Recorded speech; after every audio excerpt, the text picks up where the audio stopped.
The man was the strongest shaman in H country. Back when he was 18, his very first ritual shattered both legs of the bully who had tormented him. Later, when that bully tried to get revenge by burning down his home, the man simply summoned a female ghost and had her deal with him personally. In this world, shamans were no longer cheap frauds pretending to speak with spirits. They had a real hierarchy. Third-rate shamans served individuals and could only offer basic advice. Second-rate shamans served corporations and helped them chase profit. First-rate shamans served politicians, even manipulating elections to gain both fame and money. But once the company they served went bankrupt, or the politician behind them fell from power, their own ending would not be pretty either. And the man standing at the very top of that system was the first-rate shaman, Chon Ji-sung. Right now, he was flying by helicopter toward Yoido. Countless corporations had chosen to plant their roots there again. It was also a place where hundreds of billions could be made with terrifying ease, money ordinary people could never touch in a lifetime. On top of that, shaman culture thrived there, making it a gathering ground for the brightest stars in the shaman world. Even on the streets, shamans could be seen everywhere. Soon, Chon Ji-sung arrived at his destination, the place where he would be working today. His assistant had already arranged the entire schedule. Chon Ji-sung changed into the ceremonial outfit. Then he pushed open the door. Inside was a fully prepared ritual hall. Offerings, ritual tools, and even a live music troupe were all in place. This time, the goal was to make a company's stock price crash. For every 1% drop in the stock price, Chon Ji-sung would receive 1 billion in cash. Looking at the scale of the setup, Chon Ji-sung could not help but remark that they had really gone all out. He casually asked who the company had hired as his opponent. His assistant immediately answered that the other side had hired a shaman with 50 years of power. Rumor even said the recent off-market stock plunge was that shaman's doing. Chon Ji-sung only scoffed. The farther a shaman moved from his own home turf, the weaker his power became. And here, Chon Ji-sung could completely suppress him. Soon, the ritual music began. Chon Ji-sung started dancing to the rhythm. Then he personally slaughtered the offering. The sight made the nearby staff vomit on the spot. Chon Ji-sung lit the talisman. As a stream of water poured down, the ritual came to an end. At the same time, the stock market opened on the other side. Everyone in the exchange looked at one another in disbelief, because that company's stock had plunged straight to -10%. The man beside him finally realized that his company's shaman had lost, and he had lost to the king of grim slaughter. As expected, the other side's shaman had already been rushed to the hospital. Chon Ji-sung was a professional shaman who specialized in helping corporations make money, but long before he became one of the industry's best. 7 years ago, Chon Ji-sung lived in Moon Village with his grandmother. When she was young, Chon Ji-sung's grandmother had been the strongest shaman in the village, so their family had once been very wealthy. But now, all of her property had been taken away by her own children. In the end, Chon Ji-sung, an unwanted kid, could only depend on his grandmother for survival. Back when Chon Ji-sung was in high school, his grandmother developed dementia. Ever since then, Chon Ji-sung had been the one taking care of her daily life. That day, Chon Ji-sung left home to go to school. But when he checked the time, he realized he was about to be late. So he immediately broke into a sprint and rushed towards school. But his bad luck was not over yet. He was only one step away from entering the classroom. The moment Chon Ji-sung reached the door, he froze. His desk had been covered in red bean porridge, and the little group that bullied him was standing nearby, laughing and chatting like nothing had happened. The school bully, Kim Jae-hun, even acted completely innocent and greeted him. "It's the winter solstice today. I bought you some red bean porridge." Chon Ji-sung ignored him. He simply stepped forward and began cleaning his desk in silence. But Kim Jae-hun suddenly grabbed him and slammed him down onto the desk. "Who said you could clean it up? Are you trying to ignore your friend's kindness?" Chon Ji-sung lifted his head and glared at the bastard behind it all. That look actually made Kim Jae-hyun flinch for a second. But, to save face, Kim Jae-hyun still threatened him as Chon Ji-sung walked away. Chon Ji-sung still ignored him and slammed the door behind him. After he left, the group immediately started worrying whether Kim Jae-hyun had actually been scared. But Kim Jae-hyun only sneered. "Let him try. My dad's a pastor anyway." Every word from inside the classroom reached Chon Ji-sung's ears. Rage made him clench his fists, but he was not going to surrender like this, because he still had one final method of his own. First, Chon Ji-sung went to a butcher shop and bought blood sausage. Then, he went to the library and printed out a photo of Kim Jae-hyun. Finally, he returned home. His grandmother thought it was already time to eat, so Chun Ji-sung told her it was not dinner time yet. From her, he learned that the demolition crew had already come by. Chun Ji-sung started searching through the cabinet. Soon, he found a key. He turned back and told his grandmother they would eat soon and that there would be blood sausage today. Then, Chun Ji-sung walked up to a locked door. He took out the key and unlocked it. This was the ritual hall his grandmother had once used for her ceremonies. Chun Ji-sung had seen his grandmother perform rituals when he was little, and he knew a curse required 4 elements. The first was a target. The second was an offering. The third was music. And the last was a ritual tool. Once every preparation was complete, Chun Ji-sung immediately took his stance. The other guy had brought this on himself. Then, he rang the bell and began swinging the blade. When the music reached its climax, he first slashed through the photo. Then, with another strike, he cut the blood sausage apart. The noise inside the house quickly carried outside. The moment Lee Ju-eun heard it, she knew someone inside was performing a ritual. Chul-gon said he heard it too. But what Lee Ju-eun could not understand was this. The old woman inside had already lost her mind, so there was no way she could cast that kind of killing curse. She suspected someone else had entered the house. After checking, they concluded that only an old woman and her grandson were inside. Lee Ju-eun ordered Chul-gon to find out before nightfall whether Chun Ji-sung was the one performing the ritual, and what condition the cursed target was in. Chul-gon agreed, and immediately drove off. Meanwhile, Chun Ji-sung, inside the house, had no idea what was happening outside. On the other side, Kim Jae-hyun was relaxing on the rooftop, smoking a cigarette. But the next second, he was suddenly burned by falling ash, lost his balance, and tipped backward. His whole body went tumbling straight off the building. That night, Chul-gon reported back to Lee Ju-eun that the one who performed the ritual was indeed Chun Ji-sung. Lee Ju-eun wondered who he had targeted. The answer was the classmate who had been bullying him. Lee Ju-eun then asked about the target's current condition. Chul-gon answered that the guy had fallen from a building that afternoon and broken both legs. Lee Ju-eun decided on the spot that she had to recruit this talented shaman. That evening, Chun Ji-sung opened the door and looked outside. Lee Ju-eun had already come to find him. Chun Ji-sung was confused. It was already so late, yet someone was still knocking on the door. At first, he thought they had come looking for his grandmother, but Lee Ju-eun said the person she wanted was Chun Ji-sung. Chun Ji-sung immediately found the whole thing strange, and the two of them even started whispering to each other right in front of him. Then, Lee Ju-eun took out some money and handed it to Chun Ji-sung. Chun Ji-sung assumed they were here to persuade him to stop, so he turned around, ready to send them away. But Lee Ju-eun grabbed him by the arm. She said she was willing to pay 20 times the minimum hourly wage to buy 1 hour of Chun Ji-sung's time. Then the three of them sat down in front of a small convenience store. Lee Ju-eun was still complaining that there was not even a single coffee shop on the street, which left Chun Ji-sung both amused and speechless. Then he took the soda she handed him.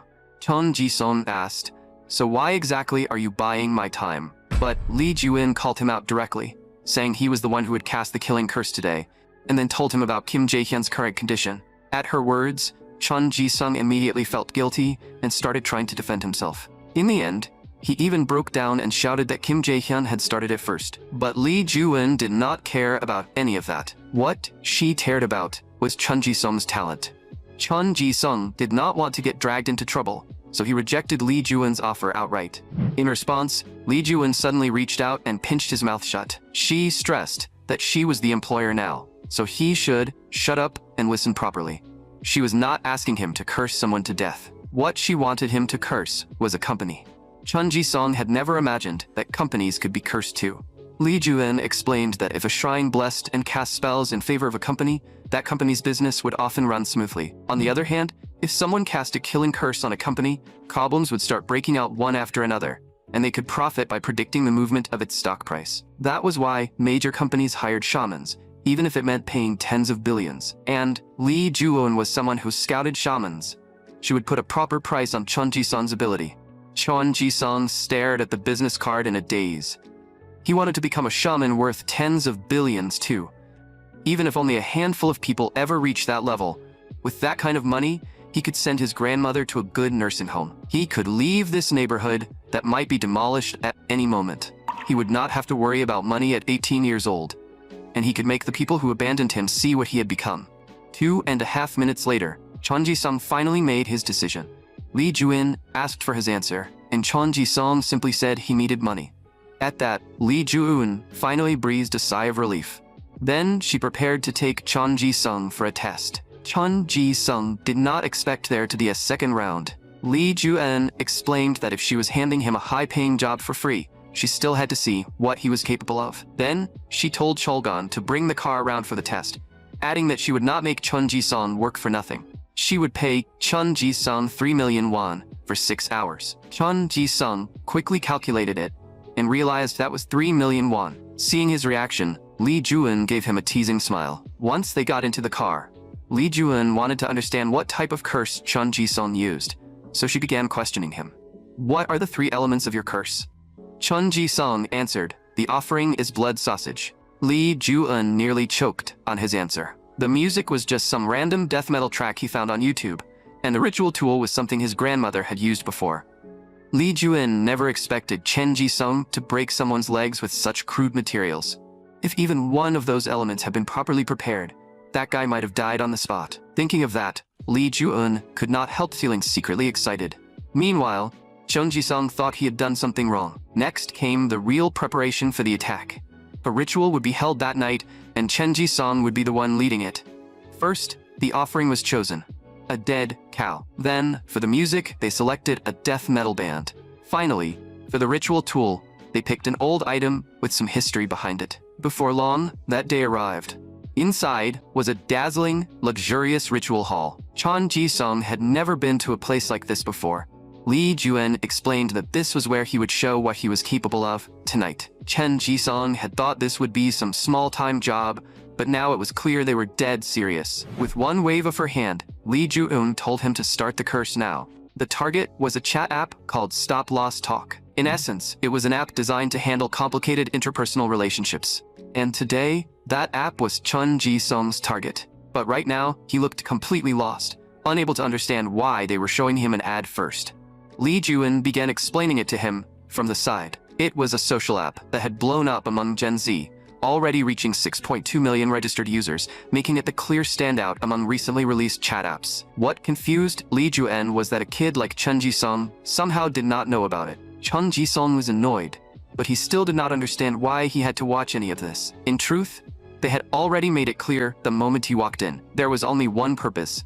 They wanted Chun Ji-sung to cast a curse. Making the app's stock price fall was the test.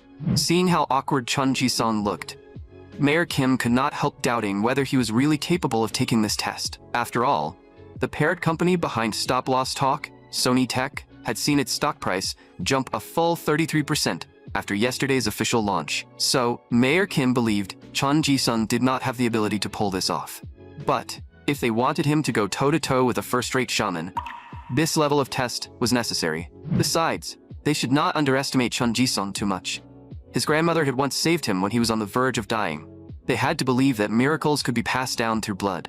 With that, Lee Ju-in stepped forward and urged Chun Ji-sung to begin. Chun Ji-sung stared blankly at the spell in his hand. He had no idea how to perform a large-scale ritual like this, because aside from taking revenge, he had never truly led a proper ceremony before. But he could not back down, because his reality was already a cliff, with no way to retreat.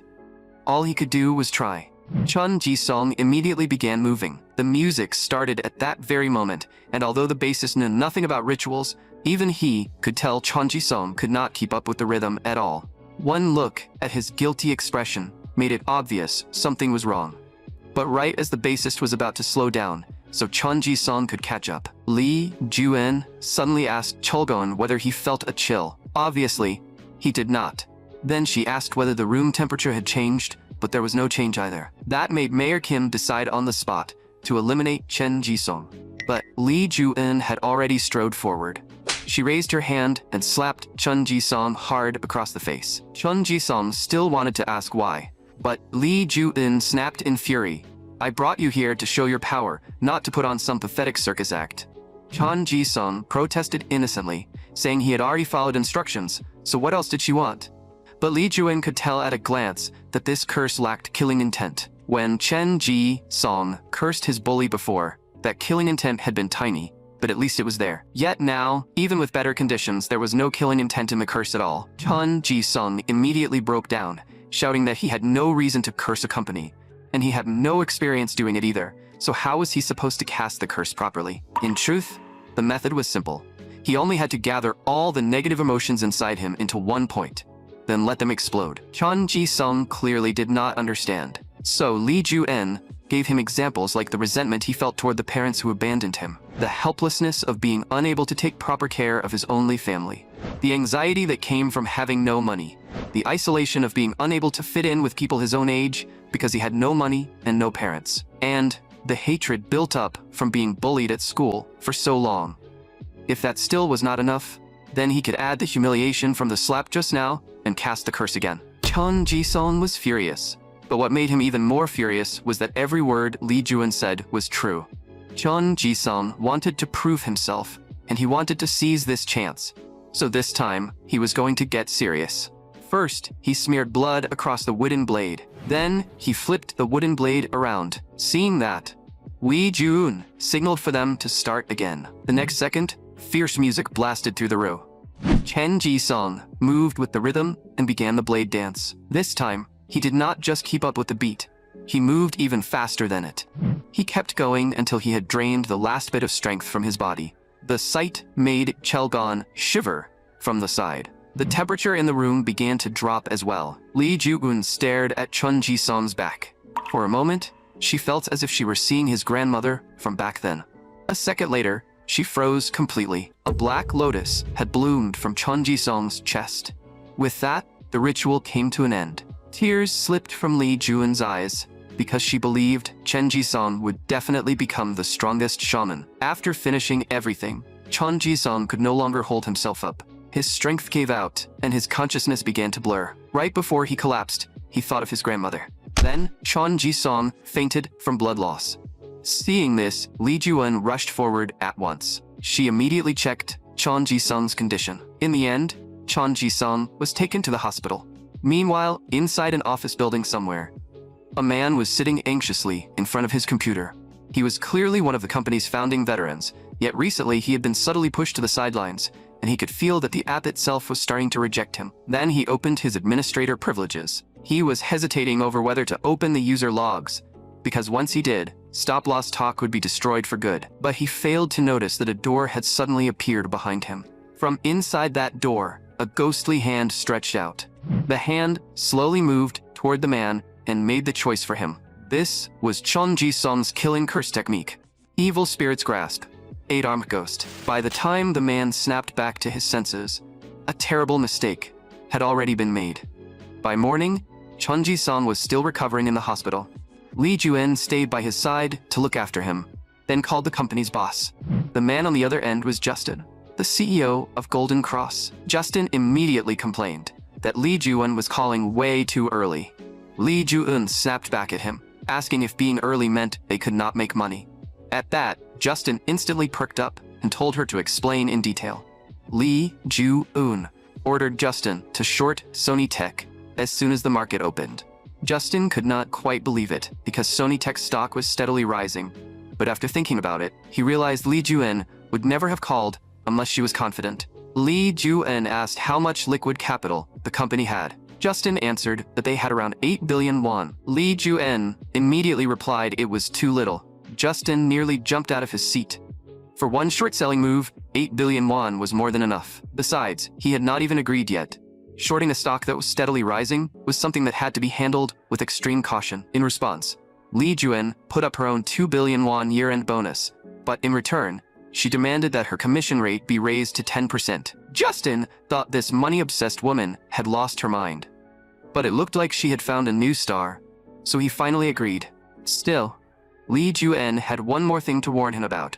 She told Justin to stop sleeping with women in his arms so often, or he would lose his money luck. Justin immediately pushed away the two women beside him because right now, all he cared about was making money. 2.5 hours later, Chen Ji-sung finally woke up.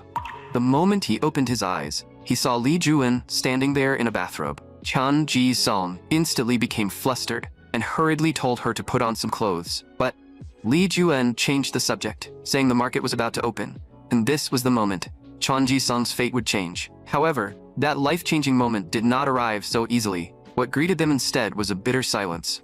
Sony Tech's stock price was still climbing. Chun Ji-sung began wondering whether something had gone wrong, because the company's stock was not falling at all. It was rising instead. Just then, Director Kim walked in and cut into the conversation, saying that if the company suffered a loss this time, Ju-eun would be held responsible. But Lee Ju-eun remained certain that the stock price would fall. Director Kim still looked doubtful. Lee Ju-eun immediately grew irritated. She had made the company hundreds of billions, and her win rate was 82%. She was certain the stock would fall before the market closes.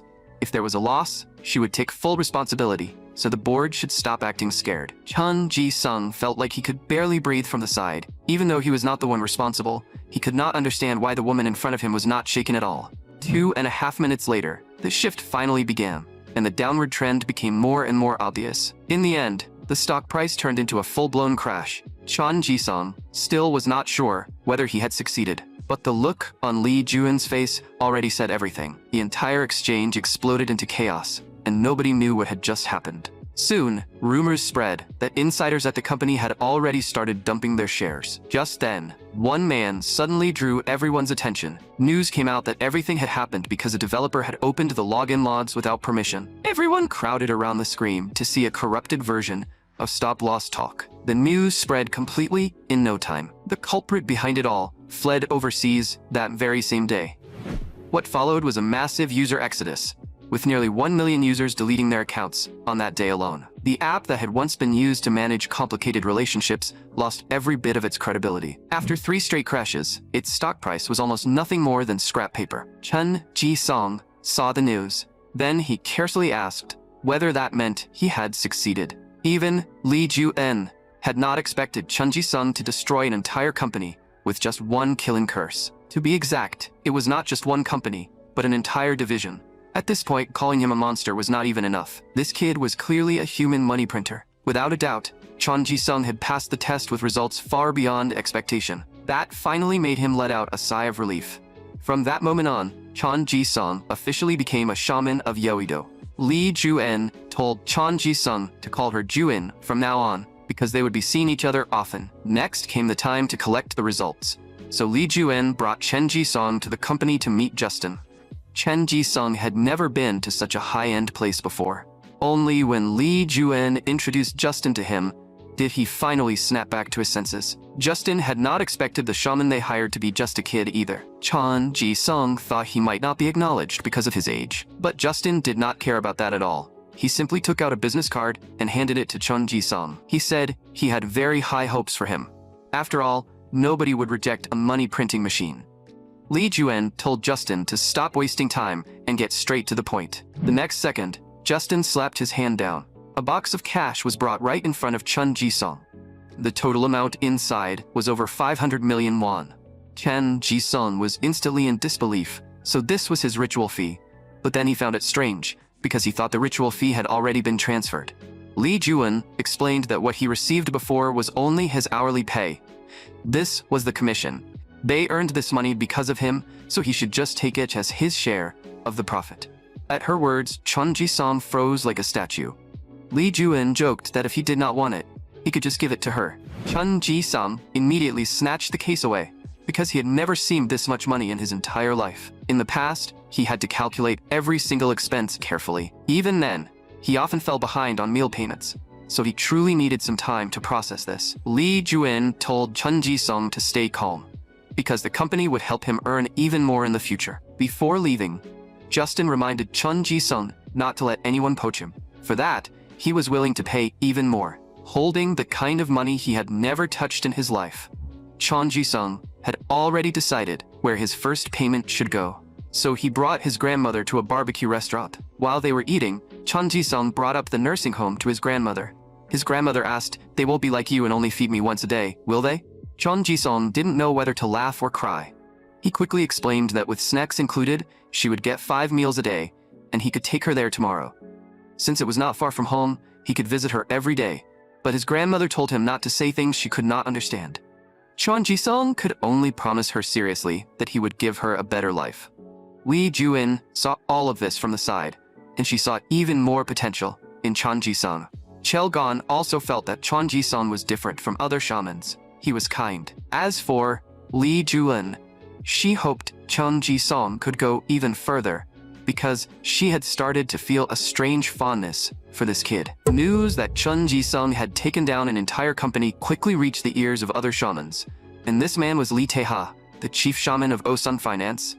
The next day, Chon Ji-sung brought his grandmother to the nursing home to complete the paperwork. After paying for 2 years of care, he still had 400 million won left. Chon Ji-sung still felt like none of it was real. He had never owned this much money before, so he had no idea where to spend it. Lee Ju-eun asked him what he planned to do with the money, and Chon Ji-sung said he wanted to buy a place to live first. Other than that, he wanted to put the rest in the bank. Lee Ju-eun asked him in return whether it was really appropriate for a kid to deposit that much money all at once. Chon Ji-sung immediately deflated, so Lee Ju-eun decided to teach him how to spend money properly. Chon Ji-sung did not understand. Was there really another way to spend money? He might not know many ways to earn money, but there were plenty of ways to spend it. First came the matter of housing. At first, Chon Ji-sung thought living somewhere that nice by himself was far too luxurious. But Lee Ju-eun scared him by saying that if he was stingy even about a place to rest, he might end up checking into a psychiatric ward one day. Chon Ji-sung definitely did not want to spend the rest of his life in a mental hospital. Next came buying some furniture. After that came ritual tools, so they went to an antique shop. Lee Ju-in brought Chon Ji-sung to meet the shop owner. The owner took one look at the sinister energy around Chon Ji-sung and immediately knew why they had come. Lee Ju-in praised the owner for having sharp eyes, just like always. But the owner told Lee Ju-in to cut the nonsense and asked for the budget. Lee Ju-in opened with 100 million won. Chon Ji-sung had not expected a single ritual tool to cost that much. But if he wanted something he could use long-term, it had to be at least that level. Then the owner pulled out a box. Inside was a string of bells shaped like skulls. Chon Ji-sung immediately picked it up and started playing with it. This was his first personal ritual tool. The owner warned Chon Ji-sung not to let it eat him. After leaving the antique shop, Lee Ju-eun asked Chon Ji-sung how much money he had left. At that point, he only had around 15,000 won left. Chon Ji-sung still wanted to save at least a little just in case, but Lee Ju-eun told him there was no return without investment. Lee Ju-eun told Chon Ji-sung not to be so reluctant. Chon Ji-sung had no choice but to agree unwillingly. The next priority was finding an assistant shaman, because the other person would have more experience than a rookie shaman like him. More importantly, when Chon Ji-sung's spiritual power was about to run out, an assistant shaman could step in and carry the ritual forward. The woman in front of him was the Mephisto fairy, Rahun, but she rejected him without the slightest hesitation. Although she had fallen on hard times now, until very recently, she had still been the top disciple of H country's #1 killing curse shaman, and her pride would not allow her to assist a rookie. She also stressed that her business was doing just fine. But Lee Ju-in exposed her on the spot. Rahun immediately stepped forward and tried to snatch her phone away. Lee Ju-in instantly offered her a generous salary, then signaled for Chon Ji-sung to pay up. Chon Ji-sung was clearly reluctant, but he still took out several stacks of cash. Lee Ju-in then smoothly introduced Chon Ji-sung, saying that being the assistant of Yoido's most terrifying shaman was not exactly a bad deal. So in the end, Rahun agreed. Next came the driver and bodyguard. The man in front of them was Choi Dae-ho, the former action captain of the Iron Dragon gang, and as expected, he refused to. Lee Ju-eun once again used the power of money, proving that there really was no problem cash could not solve. Finally came the band, and it was still the same band from last time. The bassist stepped forward and spoke to Chon Ji-sung, saying he believed Chon Ji-sung could bring inspiration to his music. He hoped to work with Chon Ji-sung long-term. Of course, Chon Ji-sung could not have asked for anything better. Back in the car, Lee Ju-in was still going on and on about all kinds of things he needed to watch out for. Chon Ji-sung sat beside her and thanked her somewhat stiffly. But Lee Ju-in haughtily said she was only helping him because of money, and business did not need gratitude. For the final stop, Chon Ji-sung went home to pack his things. But the scene before him was impossible to believe, because his home had already become a sea of flames. On the wall, someone had written the words, "Ghost Eyes." Chon Ji-sung knew exactly who had done it, and he had not been able to save a single important thing. Li Juin told Chun Ji-sung to cast another curse. After all, had they not just assembled his team today? So he might as well perform another blade dance. Because the building was old, the house had basically burned to the ground, and even the firefighters could only apologize. Chun Ji-sung could no longer endure it. This time, he was going to end everything for good. 2.5 minutes later, his team arrived at the scene. Li Juin briefly explained the situation. Bullying Chun Ji-sung at school was not enough for them, so they had even come to burn down his home. Everyone wanted to comfort him, but none of them knew what to say. Chun Ji-sung only stared blankly at the ritual tool in his hand. A moment later, he told anyone who could not accept this to leave now. After all, the team's motto was simple. As long as they got paid, it was fine. Ra-hun said the other side was basically begging to die. The bassist also said he would play a true killing song. Once every preparation was complete, this became Chun Ji-sung's first fully prepared ritual. The assistant shaman began chanting the spell first. When the final word fell, Chun Ji-sung immediately began the blade dance. The sound of ringing bells followed. Then the ringing grew faster and faster, finally merging into a killing curse. Meanwhile, Kim Jae-hyun was street racing with his crew. The blonde kid was worried they would be held responsible for burning down the house, but Kim Jae-hyun looked completely unconcerned. After all, there was no politician his father did not know. What the blonde kid was really worried about was whether Kim Jae-hyun would be cursed again. But Kim Jae-hyun only sneered and said that if another part of him got broken, he would kill Chun Ji-sung himself. Nearby, a truck driver muttered that these young street racers clearly had a death wish, but the next second, he suddenly noticed a figure standing in front of his truck. When he finally saw it clearly, his blood ran cold. Because the thing in front of him was not human at all, but a female ghost with empty eyes, the driver panicked and jerked the steering wheel, desperate to escape. But the truck flipped over on the spot, and the entire vehicle came sliding straight toward Kim Jae-hyun and his crew. After a dull crash, the scene was instantly reduced to chaos. Kim Jae-hyun still had no idea what had happened, but his legs were already pinned under the wreckage. He wanted to call his friends over for help, but then his eyes widened in horror, because after all that, it looked like his friends were waiting for him to save them instead. Now, his only hope was the phone lying nearby. Kim Jae-hyun tried to drag his body toward it, but then he realized the motorcycle had crushed his legs in place. Just then, the sound of high heels echoed from nearby. Hearing the footsteps, Kim Jae-hyun immediately cried out for help. But the sound of those heels kept getting closer. In the end, the female ghost had already reached him. At that moment, all Kim Jae-hyun could do was scream, "Don't come any closer." Then, he pulled out a cross for one final struggle, shouting like a madman that he was the son of a pastor. Before he could finish, a ghostly hand lunged at him. It grabbed the cross in one motion. Watching the cross crumble into dust before his eyes, Kim Jae-hyun fell into complete despair. He never thought Chun Ji-sung would be this ruthless. The person who had bullied Chun Ji-sung since elementary school died just like that. Chun Ji-sung felt uneasy, but he did not regret it. He had already made up his mind that he would never let anyone bully him again, so he had to gain wealth and fame. So he called Li Ju-eun. He needed as much work as possible now. It did not matter which company it was. From then on, Chun Ji-sung and his team kept performing rituals non-stop. They brought down several companies one after another. During that period, Chun Ji-sung and his team became known as the Grim Reapers of Yoido.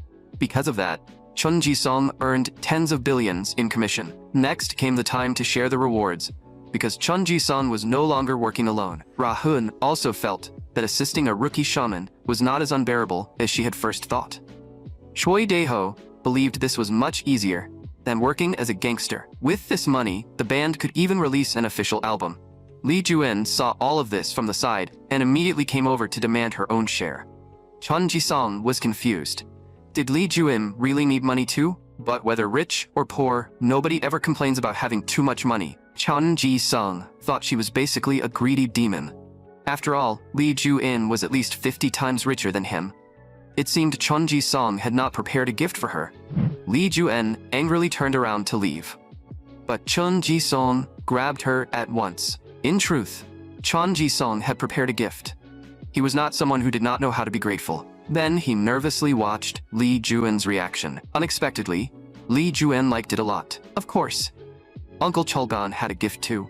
A pair of sunglasses. Even though Chun Ji-sung had earned so much money, he still had not bought a single new outfit for himself. After that, Lee Ju-in offered to treat everyone to drinks, so the group went to a bar. Lee Ju-in sat down beside Chun Ji-sung, but she did not see anyone else around. It turned out that Ra-hun could not handle her alcohol and had made a huge mess, throwing up in the restroom. Dae-ho had already taken her home. As for the band, they had gone to their rehearsal room for another round. Since Chun Ji-sung had only been drinking soda, he was not drunk at all. Lee Ju-eun happened to have something she wanted to discuss with Chun Ji-sung in private. That immediately sent Chun Ji-sung's imagination running wild. But obviously, this was about work. Realizing his mistake, Chun Ji-sung became flustered, though he did not understand what else there was to discuss. In truth, Chun Ji-sung's performance so far had been outstanding. The problem was that his name had already spread. The financial institutions of Yoido were calling him the sudden death shaman, and they were watching him closely. That meant Chun Ji-sung would likely have to face other shamans soon. Those shamans would try to protect their company's stock prices from the effects of his curses. Or they would try to completely defeat Chun Ji-sung's curse and push the stock price back up by using reverse curses to counter him. That was exactly this man's goal. He was Kim Yoon-suk, the head of strategy at Fibonacci Capital. Golden Cross had shorted the stock their company had been investing in for months, so their company needed Osong Finance's help to fight back against the sudden death shaman. Lee Tae-ha immediately became interested. After all, the one who had crushed several companies in a row was that very sudden death shaman. The shamans of Fibonacci clearly were not enough to handle this situation, so Kim Yoon-suk begged Lee Tae-ha to personally perform a ritual. However, Lee Tae-ha only handled projects above a certain scale, and for something like this, he had no intention of stepping in himself. Still, he would not abandon a company he had worked with so many times, so he decided to lend Fibonacci one of his shamans. Then, Lee Tae-ha called the shaman into the room. The massive figure in front of them was the shaman assigned to this job, and at a glance, he looked like a monk weighing over 300 pounds. He was Gong Yang-hwa, the Golden Bodhisattva, 5th seat of Osong Golden Dragon. After that, Gong Yang-hwa went to a Chinese restaurant and began eating like a beast. From the way he ate, it looked as if he could never be full. Kim Yoon-suk was completely at a loss beside him, hoping they could start talking business as soon as possible. But the assistant signaled for him not to disturb the bodhisattva while he was eating, and told him to build some good karma. Kim Yoon-suk had no choice but to agree. 2.5 hours later, Gong Yang-hwa finally finished eating. Kim Yoon-suk had not expected that before the work even began, this single meal alone would cost him 10 million won. Meanwhile, the monk in front of him was finally satisfied. He began whispering to the assistant beside him. The assistant said they could now start discussing the job. Kim Yoon-suk was overjoyed. He quickly took out his memo. Their prediction was that Golden Cross's short position would expire this Friday, so the other side would most likely cast the curse sometime between today and Thursday night. The Bodhisattva would begin his ritual tonight. Kim Yoon-suk thanked him repeatedly, but the assistant said there was one more condition. During the ritual period, they had to keep providing food like today's meal. In other words, this ritual would require 3 straight days of meals, and without that condition, the ritual could not proceed. Finally, the assistant asked them to find Chun Ji-sung's location, because the Bodhisattva wanted to meet him before the ritual began. On the other side, Chun Ji-sung was sitting in the car. His ritual was scheduled for Thursday, so Lee Ju-eun told him to take care of his health. Seeing the troubled look on his face, Lee Ju-eun quickly asked if something was wrong. Chun Ji-sung was actually anxious. This was his first time facing another shaman in a ritual battle, and he was afraid he might lose. Lee Ju-eun told Chun Ji-sung to calm down. Besides, she had not heard any rumors about the other company preparing a counterattack, so he should not worry about things that had not happened yet. He only needed to focus on staying in his best condition. Just then, Chun Ji-sung arrived at his destination. He started walking toward home, but suddenly, a woman appeared and blocked his path. She said, out of nowhere, that a bodhisattva wanted to meet him, and the location was the underground parking lot. Chun Ji-sung followed the woman to the parking lot, wanting to see what this was about. The woman stepped forward and opened the back of a truck. Gong Yang-hwa was sitting inside. Chun Ji-sung had not expected that this round ball of a man in front of him would actually be called a bodhisattva. Gong Yang-hwa waved for his assistant to step forward. Then he whispered into the assistant's ear again. Chun Ji-sung still wanted to ask something, but the assistant told him to stay silent, saying the bodhisattva had a message to deliver. First came the introduction. This man was Gong Yang-hwa, the Golden Bodhisattva. one of the top 5 shamans on Yoido. He had come to inform Chun Ji-sung exactly who he would be facing this time, just as Lee Ju-en had warned. This was also Chun Ji-sung's first time dealing with something like this, and the assistant told him to give up the job, arrogantly saying Chun Ji-sung was no match for the Bodhisattva at all. After all, the Bodhisattva's experience was far beyond anything Chun Ji-sung could compare to. But since the Bodhisattva was an advocate of peace, he was willing to give Chun Ji-sung one chance to back down. If Chun Ji-sung gave up now, the Bodhisattva would give him some gold as a gift. Before the assistant even finished speaking, Gong Young-hwa flung a piece of gold from his belly. The gold flew straight toward Chun Ji-sung. Chun Ji-sung was completely at a loss. Suddenly, a voice rang out and interrupted them. Lee Ju-en had rushed over, out of worry, and immediately asked Chun Ji-sung why he was listening to a pig squeal. In her eyes, Gong Young-hwa was obviously afraid of a rookie like Chun Ji-sung. That made Gong Young-hwa stand up in fury, and he threatened to let Chun Ji-sung taste what curse transfer felt like. He even declared that Chun Ji-sung was nothing but a parasite feeding on other people's suffering. Chun Ji-sung suddenly fell into self-doubt, because he had never realized that his rituals could also bring pain to ordinary people. But Lee Ju-en burst into laughter from the side. Gong Young-hwa clearly had no idea what she was laughing at, acting as if he were some real bodhisattva. In the end, all he did was use rituals to pump up the stock prices of worthless companies and lure retail investors in. Golden Cross, on the other hand, lowered the stock prices of companies with no real value. Which side was darker was already obvious. Gong Young-hwa was left speechless. Lee Ju-en told Chun Ji-sung to pull himself together and show that pig who was truly favored by the gods. In the end, Gong Young-hwa's group failed to achieve their goal and could only leave in frustration.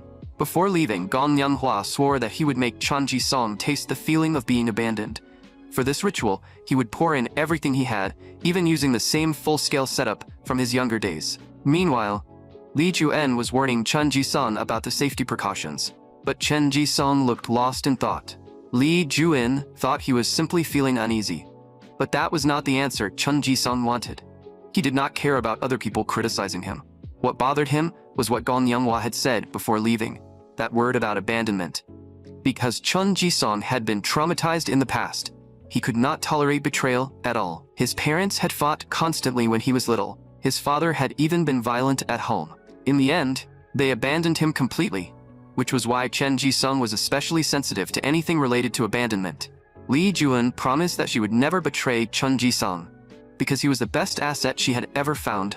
Only then did Chun Ji-sung finally calm down a little. He pulled himself together again. Now, he needed to learn the essentials of fighting another shaman, and the first step was gathering his team. To fight another shaman, Chun Ji-sung assembled his team, with Lee Ju-en leading the meeting. First came offense and defense. At its core, this was a direct clash of spiritual power between both sides, an all-out brawl with no holding back, until one side completely gained the upper hand. Both shamans would be going all in, so this was extremely important for Chun Ji-sung. Rahan's side, that Chun Ji-sung's luck was terrible. He had only just entered the field, yet he already had to face another shaman head-on. Chun Ji-sung still did not understand how serious this was. In most cases, the losing shaman would be forced to retire, because the loser could suffer severe internal damage, or even have their bond with the gods forcibly severed. Rahan could not believe Chun Ji-sung did not even know something this basic. Gong Young-hwa may have passed his prime, but it had only been 10 years since his peak. In other words, the man Chun Ji-sung was about to face was a former top-tier shaman, and even Chun Ji-sung had not expected his opponent to be this famous. Just then, a pen-cap suddenly came flying over and cut their conversation short. Then again, if Lee Ju-en were not confident, she never would have let Chun Ji-sung step into this fight. Besides, sooner or later, Chun Ji-sung was going to have to face something like this. So, no matter what, this was not the time to say anything that would crush his confidence. From the side, Choi Dae-ho raised a question of his own. Did that mean Chun Ji-sung was actually the stronger shaman, or did they have some kind of strategy that could carry them to victory? In truth, they were all overlooking one thing. Chun Ji-sung was far stronger than any of them realized, and Lee Ju-en had already prepared the perfect strategy. Gong Young-hwa would definitely start by building an airtight defensive structure. Once that happened, attacks from every direction would be almost useless against him. But from another angle, that also meant he was digging his own grave. Before long, Thursday night arrived. On Gong Young-hwa's side, All preparations were complete. At that moment, he was soaking in a bath, while everything around him had already been arranged like some lavish feast. The time was finally right. Gong Yonghua immediately shouted for the ritual to begin. Everyone around him started moving at once. The monk was crazily devouring raw meat. Suddenly, golden spiritual power began radiating from his body. In the end, that power condensed into a massive golden sphere above the company. Then, with a thunderous boom, it exploded outward. This was Gong Yonghua's defensive curse technique, the Laughing Buddha, said to be an incarnation of Maitreya. Its belly was huge and a brilliant smile was always spread across its face. It also carried a giant sack, using it to hand out food to the hungry. And through its extraordinary foresight, it guided those around it. That was why it was worshipped as a deity in many countries. It was also a symbol of virtue, good fortune, and wealth. From a distance, Li Juan saw the whole thing unfold. Even as the god summoned on the other side was compassionate, that did not mean the shaman summoning it was compassionate too. The moment she said that, the Laughing Buddha on the other side began to move. Li Juan instantly saw what it was trying to do. Sure enough, a defensive barrier quickly formed above the company. That made Li Juan sigh that this setup made their side look like the villains summoning some evil god.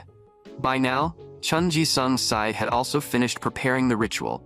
All they were waiting for was Li Juan's command. Li Juan gave the order at once. Begin. Almost at the exact same moment, Chun Ji-sung and the assistant shaman began chanting the spell. The music crashed in right after that. The very next second, dozens of doors suddenly appeared across the sky. Li Juan watched the scene unfold from a distance. And the doors in the sky were already slowly opening. This was the killing curse technique. Purgatory evil ghosts, countless evil spirits rushed toward the Laughing Buddha at once. But the next second, the Laughing Buddha sliced them in half with a single strike. A whole swarm of evil spirits was instantly blasted into ash. At this, the evil spirits immediately changed formation, but the gap in power showed itself once again. Against this kind of attack, the Laughing Buddha had no need to dodge at all. Then, the Laughing Buddha scattered a handful of polished rice. The grains instantly pierced through the evil spirits, charging at the front. More attacks kept pouring in from behind. In response, the Laughing Buddha simply turned around and used its cloth sack to dissolve them all. For now, Gong Yonghua clearly had the upper hand. Chun Ji-sung was already hovering on the edge of defeat. The Laughing Buddha's defense was stronger than expected, and the evil spirits were being burned through far too quickly. Li Juan immediately told Chelgon to make a call. She needed to confirm how much distance was left. Chelgon called right away, and the answer came back. 16 feet left. Li Juan felt that was still too slow, so she told Chun Ji-sung to move faster and strike while the opponent's guard was down. Li Juan believed that with Chun Ji-sung's ability, he could definitely pull it off. Meanwhile, the Laughing Buddha had almost wiped out all the evil spirits. That made Gong Yonghua feel that the so-called sudden death shaman was nothing more than an exaggeration. Judging by the current situation, Chun Ji-sung could not possibly be his opponent. As long as this ritual succeeded, Gong Yonghua would be able to reclaim his former position. Kim Yun-suk also showed a look of admiration from the side. Now, Gong Yonghua was ready to push even harder. Even though he had blocked the first wave of attacks, Gong Yonghua did not let his guard down. But suddenly, his expression changed, and he looked up at the sky. Behind the Laughing Buddha, a massive door had appeared without anyone noticing. On Chun Ji-sung's side, he had finally finished walking across the 66 feet of blades, and he had not fallen once. Seeing that, Li Juan only smiled faintly. From this moment on, offense and defense were about to reverse. This was Chun Ji-sung's killing curse technique. Guillotine, Great General. Gong Yonghua could not believe Chun Ji-sung had completed 2 rituals in such a short time. But everything had gone exactly as Li Juan predicted. In truth, Chun Ji-sung had not completed 2 rituals back-to-back. From the very beginning, they had been running 2 rituals at the same time. The assistant shaman's purgatory evil ghosts were only there to draw attention. The curse that would secure victory was Chun Ji-sung's own killing curse. At first, even Chun Ji-sung had not known what those 2 rows of blades were. They represented the Hell of Blades. Because the path of blades was absurdly long, almost no shaman would challenge it. But without risk, there would be no reward. Compared with ordinary blades, these blades could raise Chun Ji-sung's mental power by at least 2 to 3 times. At first, Chun Ji-sung refused, because to him, this was simply impossible. But Li Juan grabbed him. She always trusted her own judgment. And Chen Ji-sung really did complete the entire path, which was why he could summon a god who would lead him to victory. The next second, Chen Ji-sung launched his attack without hesitation, and the shockwave from his roar directly shook Gong Yanghua. Han Ju-in still had no idea what was happening. At that moment, the great general had already raised his guillotine blade. Then he swung it down hard at the laughing Buddha, facing the attack right in front of him. Gong Yanghua remembered the reason he absolutely could not lose. He had heard every word of the gossip outside the door. Right now, he was already facing a crisis, and his body carried almost every disease caused by obesity. Even his subordinates were preparing to jump ship. Han Ju-in was furious and wanted to step forward to argue with them, but Gong Yanghua stopped her, because he did not believe arguing would make those people change their minds. He would prove himself with his own ability.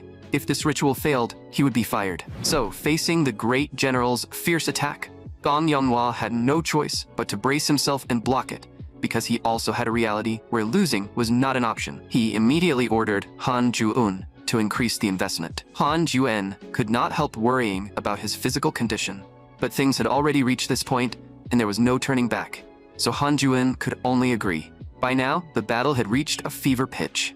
But as far as Li Ju-in knew, Gong Yanghua should not have been able to last this long. It seemed that if they wanted to end this fight, they had to merge the two rituals. Meanwhile, Choi Dae-ho immediately passed this message to Chen Ji-sung. At this point, Chen Ji-sung was already running out of strength.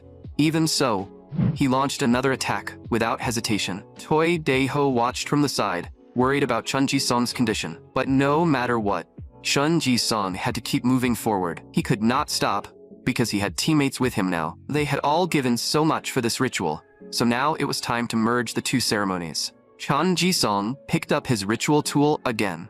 The assistant shaman began chanting first. Then the music started.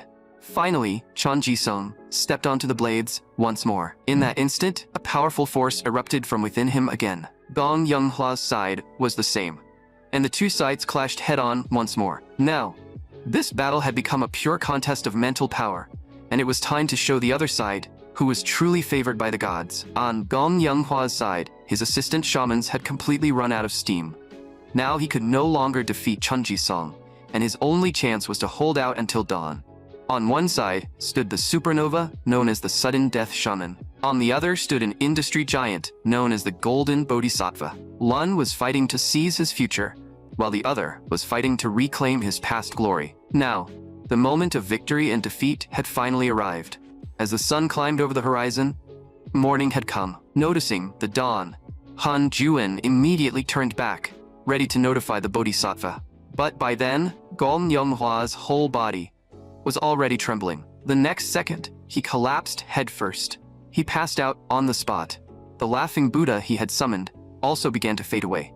Then, the great general raised both blades. 2 slashes of blade energy swept out and completely ended the ritual battle. Li Tae-ha also witnessed everything from not far away. Gong Yonghua, struck by the backlash, fainted on the spot. Horrified, Han Ju-in rushed forward and tried to drag him out. It took all her strength to finally pull him out of the bath. Then, she immediately began emergency treatment. Han Ju-in knew exactly how everyone talked about Gong Yanghua. Washed up, fat pig, whatever they called him, she did not care. Her loyalty to Gong Yanghua had a reason. It all went back to 3 years ago, when she first met him. Back then, Gong Yanghua was not as obese as he was now, but his appetite was already enormous. Han Ju-in was the one in charge of cleaning up after him. She would always find the place in a complete mess. It nearly broke her down. She had thought that becoming a secretary at Osong Finance would make her life better, but instead, her job turned out to be cleaning up trash for some cult-like pig. The next day, Han Ju-in came to deliver documents to Gong Yanghua. Gong Yanghua suddenly asked for her name. Then he asked whether she knew someone in her family was sick, but with Han Ju-in buried in work, how could she possibly know that? Gong Yanghua told Han Ju-in to take her family for a checkup. Han Ju-in only found it strange, but in the end, she was shaken and called her mother. Unfortunately, her mother was diagnosed with pancreatic cancer. Fortunately, it had been found early, and there was still a chance to save her. Han Ju-in told her mother not to worry about money, and to leave everything to her. But her mother refused treatment. Because she did not want her only family to ruin her own life because of her, She felt she had already lived long enough. Han Juin had grown up by then. Ever since she was little, her mother had always gone along with what she wanted, but this time, her mother had made her own decision. At that moment, Han Juin felt a deep sense of helplessness, but Gong Yonghwa's words had shone into her life like a beam of light. He would pay all the medical bills and let Han Juin take time off until her mother got better. Han Juin wanted to ask why, but Gong Yonghwa only said that maybe helping the people around him could satisfy the hunger inside him that could never truly be filled, so he hoped she would not mind receiving help from a selfish cult pig. That was the reason Han Juin was now desperately performing emergency treatment. But Gong Yonghwa still showed no response. All she could do was beat against him helplessly. She could not understand why Gong Yonghwa could not save himself, or why he had to collapse in such a miserable way. She could not accept any of this. Just then, Gong Yonghwa finally showed a reaction. Meanwhile, everything had settled, and now it was time to wrap things up. Li Juin stepped forward and bandaged Chon Ji-sung's wounds. Chon Ji-sung felt that a little ointment would have been enough. But Li Juin knew he had already given everything he had. Chon Ji-sung had performed very well this time, and that was exactly what he wanted to hear. However, there was one more thing. Because Chon Ji-sung had won this counterattack, he was about to become a star shaman. Li Juin seemed to guess what Chen Ji-sung was thinking. She told him not to get any ridiculous ideas. Chon Ji-sung defensively protested that he was not thinking anything. What Li Juin meant was that Chon Ji-sung now had both fans and haters. Since Chen Ji-sung had defeated one of Osung Finance's top 5 seats, many financial institutions would come looking for him. Those were his fans. On the other hand, financial institutions closely tied to Osung Finance, along with shamans afraid of losing their jobs, would become his haters. Chon Ji-sung was happy that someone would support him, and he thought that was a good thing. Before he could finish, Li Juin flicked him on the forehead. Because sometimes, fans were even scarier than haters. As expected, Chon Ji-sung's ritual had been far too effective this time. He was bound to draw attention. The man in front of them was Ma Young-sung, the CEO of Hoan Investment, and the man beside him was Hoan Investment's shaman, Sargat. There was a reason Chon Ji-sung had drawn this much attention. In the history of Yoido, the only shaman who had ever defeated a top-tier shaman, while still a rookie, was Yi Taeha. If they could recruit Chon Ji-sung, they would have a chance to monopolize every cursed shaman business on Yoido. That immediately caught Ma Young-sung's interest. No matter what method he had to use, he was going to poach Chon Ji-sung. Meanwhile, Chon Ji-sung was working out with Li Juin at the gym. The workout nearly exhausted him. Li Juin, however, looked completely relaxed, because this training was meant to stop Chon Ji-sung from fainting again during rituals. Up to this point, Chen Ji-sung had been holding himself together, almost entirely through willpower. But if something unexpected happened in the middle of a ritual, the whole game would be over. At that, Chon Ji-sung no longer dared to complain. But there was one more thing. Li Juin ordered Chen Ji-sung to live with Choi Dae-ho from now on. Chen Ji-sung thought it would only be for a few days. But Li Ju-eun's answer was that there was no time to waste. Chen Ji-sung did not quite understand. Li Juin told Chen Ji-sung to think carefully about how Gong Yonghwa had found him last time. After all, Chen Ji-sung had won the counterattack battle. That made him famous, which also meant people could come looking for him at any time, so someone needed to protect him around the clock. So what was Chen Ji-sung's answer? Since Li Juin clearly would not accept a no, of course, he had to accept. The next day, Choi Dae-ho arrived at Chen Ji-sung's place with his luggage. Then he asked where his room was. Chen Ji-sung had left him the innermost room. Dae-ho looked around with a sharp, assessing gaze. That made Chen Ji-sung suddenly feel a little uncomfortable. He started worrying whether he could really get along with this former gang member. But he would soon realize that this worry was completely meaningless. Early the next morning, Chen Ji-sung heard noise coming from the kitchen. Dae-ho had already prepared a full breakfast. Chen Ji-sung took one bite. Then he realized the breakfast did not just look good, it tasted great too. On top of that, this former gang member even knew how to clean. The bathroom was quickly made spotless. On the way to work, he even prepared snacks for Chen Ji-sung. And when Chen Ji-sung came home exhausted after a full day of work, Dae-ho would invite him to drink a cup of tea and relax. Looking at the tea in his hand, Chen Ji-sung finally asked the question on his mind. Had Dae-ho always been good at housework? Dae-ho thought he had become a burden to Chen Ji-sung. But Chen Ji-sung was simply curious. The truth was, all of this was because Dae-ho had a daughter. Chen Ji-sung could hardly believe that Dae-ho had actually been married That immediately made Daeho a little annoyed. While Chun Ji-sun was only thinking that if Daeho had been married, should he not return to his family? Daeho answered that it was because he was already divorced. His daughter had been placed with her mother, and the reason he was working so hard to earn money now was to fight for custody. His relationship with his daughter was better than his ex-wife's, but because he had a criminal record, he could not win custody. Still, if he could show better financial conditions, the court might review the case again. Chun Ji-sun now felt that Daeho was clearly a good father, completely different from the father who had ignored him his entire life. Daeho did not know how to comfort him for a moment, so he could only tell Chun Ji-sun to finish his tea and go to sleep. But just as Chun Ji-sun was about to head to bed, Daeho still spoke up to comfort him. That gave Chun Ji-sun a kind of warmth he had never felt before. After another busy day came to an end, Daeho prepared hot tea for Chun Ji-sun again. Just then, Daeho's daughter called. He first asked for Chun Ji-sun's permission, then answered the call. On the phone, Daeho's daughter sounded like she was in bad shape. She had been living alone for 3 straight days because her mother had not come home for 3 days. That instantly made Daeho furious. Seeing his rage, Chun Ji-sun grabbed his arm. Chun Ji-sun said they could go pick up Daeho's daughter and bring her to his place first. Just as they were about to drive over, a blinding light suddenly flashed ahead of them. A group of cars surrounded them from every side. Before the two of them could even understand what was going on, Sargit got out of one of the cars. Along with him came a group of his lackeys. Chun Ji-sun immediately looked a little panicked. Sargut said he only wanted to talk to Chun Ji-sun. Daeho told Chun Ji-sun not to get out of the car, no matter what. Seeing that Chun Ji-sun still refused to come out, Sargut immediately decided to play dirty. He turned around and gave an order to the white-haired thug. The white-haired thug let out a sharp whistle. A crowd of thugs climbed out of the cars one after another. Clearly, they were ready to use violence. Chun Ji-sun had only ever seen this many gangsters in movies, but now the movie had crashed straight into reality. His first thought was to call the police, but Daeho immediately rejected that idea because the police would never arrive in time. Besides, Daeho himself might end up getting tangled in trouble, so it was better to call Juin and have Uncle Chulgan come over. Then, Daeho warned Chun Ji-sun that no matter what happened, he must not get out of the car. Chun Ji-sun still had no idea what Daeho was about to do. The next second, he saw Daeho pull out a gun. One of the thugs was still pounding wildly on the car window.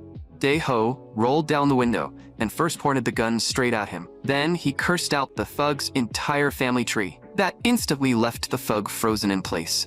Sargut had expected Chun Ji-sun to maybe hire some strong bodyguard, but each country was supposed to be a country where guns were banned. The white-haired thug immediately figured out that the gun was probably an air gun. At his words, the thugs immediately rushed toward Daeho. Daeho pulled the trigger without hesitation. A burst of red smoke exploded out. Several thugs instantly lost their ability to fight. Right after that, Daeho started searching through the car. Once he found his baton, he told Chun Ji-sun to repeat what he had just said. First, call Juin. Second, do not get out of the car, no matter what. Chun Ji-sun then apologized to Daeho, saying he was sorry they had been targeted because of him. After all, they were supposed to be going to pick up Daeho's daughter. But Daeho told Chun Ji-sun not to worry. He would fulfill his duties both as a father and as an employee. By then, the thugs outside had already gotten back up and were yelling for the people inside the car to come out. The next second, one of them was sent flying by the car door. Daeho kicked the door open. This time, he stepped out wearing a gas mask. The white-haired thug immediately ordered his men to grab Daeho because he believed Daeho could not fire at close range. But then, the white-haired thug froze. He had not expected Daeho to have a gas mask. That meant this man often fought using a pepper spray gun, and there was only one person who did that. The white-haired thug finally remembered. This guy was the action captain of the Iron Dragon gang. And now, Daeho's baton was already right in front of him. Reacting instinctively, the white-haired thug immediately drew a dagger to block. That made Daeho think this guy was actually pretty sharp. The white-haired thug had also come from a gang background, and although Daeho was famous, right now, Daeho had to face 32 enemies alone. Sargut did not want to create unnecessary casualties. Their target had only ever been Chun Ji-sun. So as long as Daeho handed over Chun Ji-sun, everyone could walk away safely. But Daeho refused outright. He was willing to do anything for money, even if that meant facing 32 enemies alone. One of the thugs he had knocked down earlier got back up. The thug grabbed his steel pipe and swung it straight at him. But Daeho simply sidestepped and dodged it. Then he struck back, landing a clean hit on the thug's jaw. Looking at the thugs charging toward him, Daeho fired another shot. Then he rushed straight into the crowd and started swinging his baton. Meanwhile, Chun Ji-sung had already made the call. Over the phone, Lee Ju-in was shocked as well. Meanwhile, Daeho dodged another incoming attack. Then he fired a shot of pepper spray straight into the attacker's face. But the blonde thug who had been knocked down earlier suddenly pulled out a knife and stabbed toward Daeho. At the same time, Daeho was struck hard in the back of the head. With the hit landing, the blonde thug immediately got cocky. But the next second, Daeho kicked him flying. Another thug tried to sneak attack Daeho from the side, only to be dropped by another blast of pepper spray. The white-haired thug could not understand why Daeho was going this far. Sargut was already urging him to end this quickly. The white-haired thug felt that he and Daeho were basically the same, both working for privileged bastards who knew nothing about loyalty or honor. But he still could not understand why this man was fighting so desperately. Then he sighed that maybe he and Daeho should never have left the gangs. At least there, loyalty still meant something. After fighting for 2.5 hours, Daeho finally collapsed.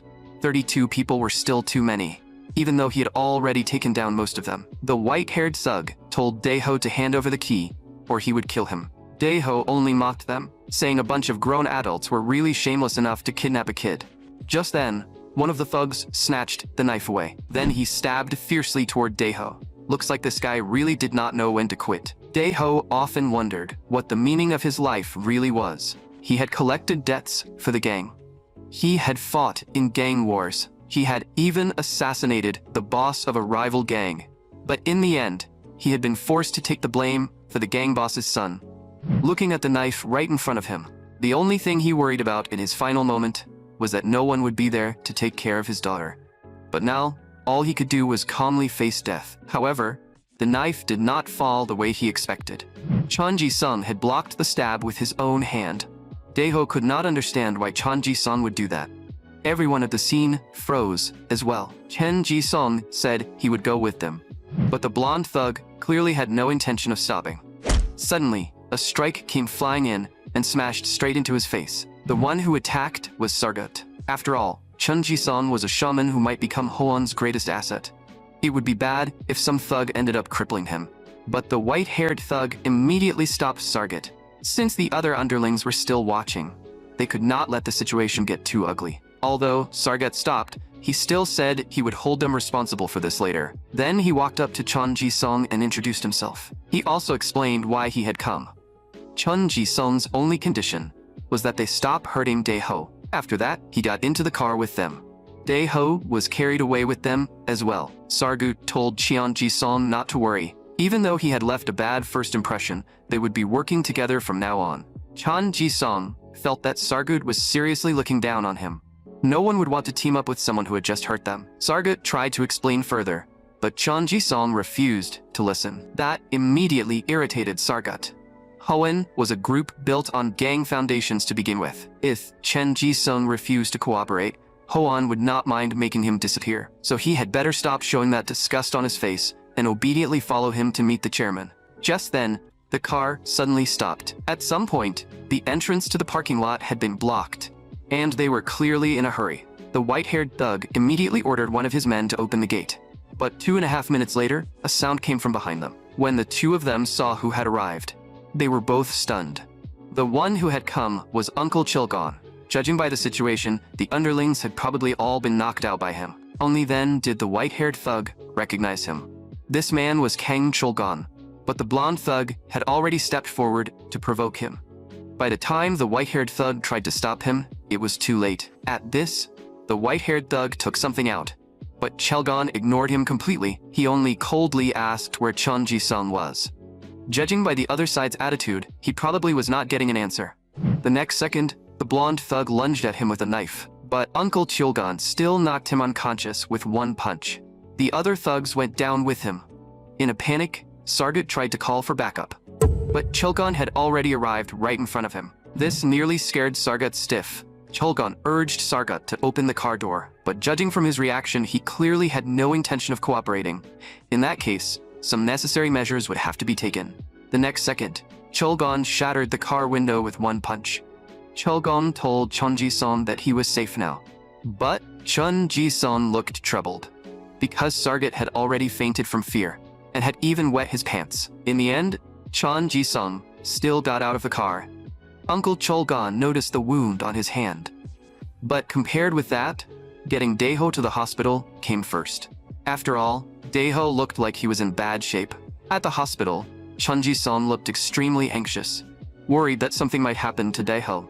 Lee Ju-eun comforted him, saying the surgery would not be life-threatening, but recovery would take a long time. Still, aside from that, they needed to think about how to strike back at Hoan, that gang-backed company. Chun Ji-sung thought Uncle Chulgon beating them up earlier should have been enough. But Lee Ju-eun said that if they left a hornet's nest like Hoan alone, more trouble would keep coming. Besides, they now held a useful card in their hands. Tonight, they would use that guy to arrange a meeting with Hoan. Chun Ji-sung asked if he had to go too. Lee Ju-eun said, of course. All the people involved had to be there. Did he have somewhere else to be? As it turned out, Chun Ji-sung really did need to deliver food to someone.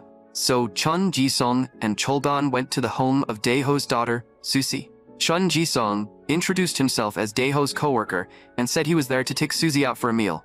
After that, they went to a restaurant together. Meanwhile, Lee Ju-eun was pointing a gun at Sargot, because her most important asset had nearly been lost because of him.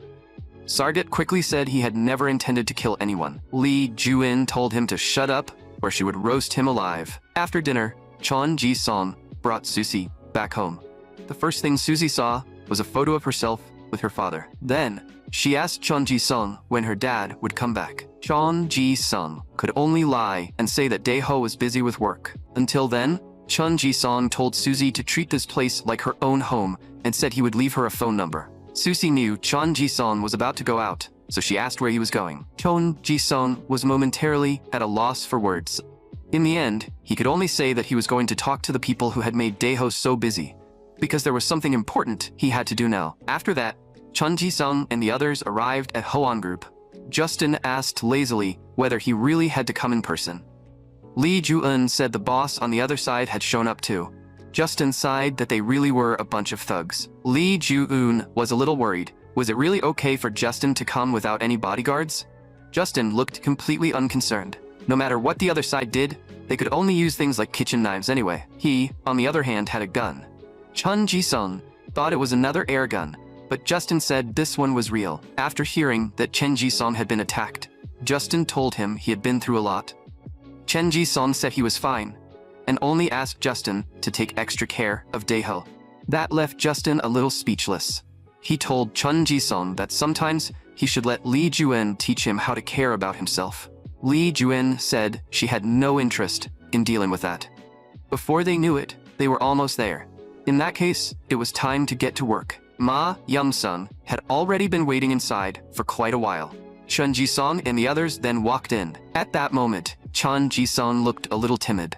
After all, this was his first time meeting a real gang boss like this. Lee Ju-eun noticed how nervous Chun Ji-sung looked and grabbed him at once. She told him to watch carefully and learn how Justin handled a situation like this. The two men started with a contest of grip strength.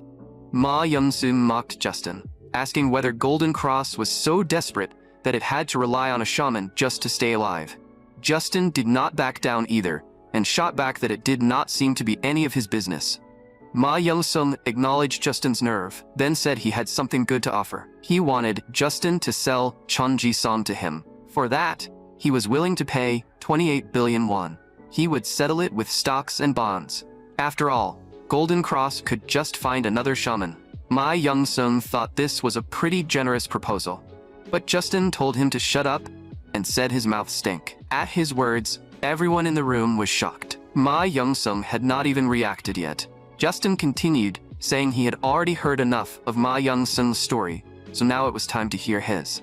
He wanted Ma Young-sung to understand how a man with no connections on Yoido had climbed all the way to this position. Then, Justin warned Ma Young-sung that if he dared to touch Chen Ji-sung, he was welcome to try. After that, he shook Ma Young-sung's hand off. He added that people should learn in high school not to covet what belonged to others. Unless Ma Young-sung had never gone to high school at all, Either way, he should stop eyeing someone else's property. They had not come here today to do business with him.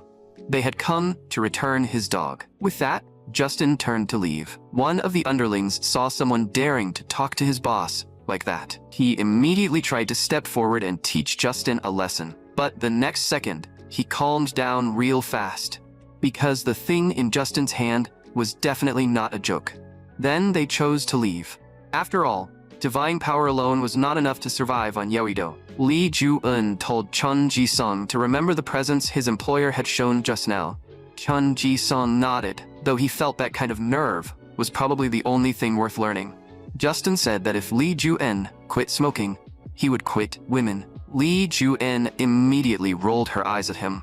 Just then, Ma Young-sun suddenly threw a pool cue at them, but Chelgon blocked it.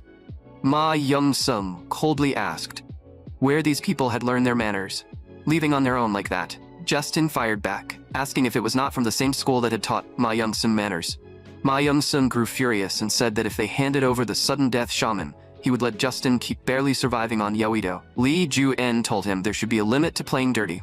Was he really trying to threaten them with violence? But Ma Young-sun said that if they refused his demand, he would sabotage every single ritual Golden Cross performed. At his threat, Lee Ju-eun was shocked. Chun Ji-sung had not expected anyone to be this shameless. Ma Young-sun swore he would use every method possible to interrupt their rituals until Golden Cross went bankrupt. After all, public authorities would not protect ritual work. In other words, if Justin did not hand over the sudden death shaman, Ma Young-sun would bring Golden Cross down. But Justin told him to go ahead and try. In the end, no one knew who would live and who would die. This time, they really turned and left. Ma Young-sun now demanded an explanation from Sargut. Sargut stammered that there was a reason he had failed. But Ma Young-sun clearly did not accept that answer. Right now, he only wanted to vent his anger first. After teaching Sargut a lesson, Ma Young-sun said he would give Sargut one final chance. If he failed again, it would not end with just a beating. Now, Golden Cross had completely torn ties with Hoan, so the three of them held a small meeting. Lee Ju-en felt that declaring war directly was a little reckless, but after thinking it through, it did make sense. After all, Hoan was a massive company with several times more capital than Golden Cross. This situation was basically David facing Goliath, but there was no need to worry, because that also meant if they found the right weakness, they could destroy Hoan in one strike, and their entry point would be Hoan's largest subsidiary. So, the target of this ritual would be Hoan Construction. As long as they succeeded, they could bring Hoan down in one move. First, they needed approval from the board. Justin clearly stated that they were going after Hoan Construction this time. Among all of Hoan's subsidiaries, Hoan Construction held the largest share. If they took down Hoan Construction, the entire Hoan investment might never be able to rise again. Now, it was time for questions. One board member spoke first, asking whether the company even had any extra cash available right now. Justin calmly said that starting tomorrow, they would sell off all of the company's high-quality assets for cash, which would add up to about 120 billion won. The moment he said that, the board members erupted in an uproar, because if this short-selling operation failed, the company would be facing bankruptcy. But how could Justin possibly not know that? The board member then asked why he still wanted to do this. Justin answered that it was because the other side had dared to covet what belonged to someone else and had already declared war on them. This was a battle where they had to stake everything. Either the enemy died or Golden Cross survived. So for the growth of Golden Cross, he asked them to support his decision. Lee Ju-eun waited anxiously outside. When she saw Justin come out, she hurried over to meet him. Justin said excitedly that the board had approved the use of the funds. This would be the largest short-selling operation in Golden Cross history, and his role ended here. Next, it was Chen Ji-sung's turn to perform. Chun Ji-sung would give it everything he had to avenge brother Daeho, who was lying in the hospital. Meanwhile, Ma Young-sun's side also began discussing their strategy. Soon, problems started appearing on Chun Ji-sung's side. Hoan bribed the security staff and smashed up their ritual hall, and the thugs who were detained all looked completely unconcerned, as if they had expected this from the start. Not only that, even the truck transporting their materials was hijacked. The helpers they had signed contracts with started resigning. Even the band was threatened. Nothing too serious had happened yet. But at this rate, things clearly could not go on like this. Rahian could not help but sigh. Lee Ju-in immediately stepped forward and flicked her on the forehead. Rahun instantly got upset, but Lee Juin calmly said that the two of them only needed to think about how to perform the ritual. At that moment, Chon Ji-song brought up an idea. If they could not perform the ritual on the island, could they do it off the island instead? Technically, they could, but the target company was on the island, and the farther they were from the target, the weaker the divine power would become. Was the answer not obvious? The deep sense of helplessness washed over Chon Ji-song, as if he had returned to that time in his life again. This was clearly a war to protect himself, and a war that staked the fate of the company. Yet right now, he could not help at all. But Rahun's next words suddenly gave Chon Ji-song an idea. Could they not perform the ritual while moving? That gave Chon Ji-song a bold thought. He suggested performing the ritual inside a vehicle. Rahun thought that was impossible. Lee Ju-en said they could set up a small ritual hall inside a truck. Chon Ji-song said he wanted to try. For everyone's sake, he was willing to give it a shot. Very soon, they set up a small ritual hall inside the truck.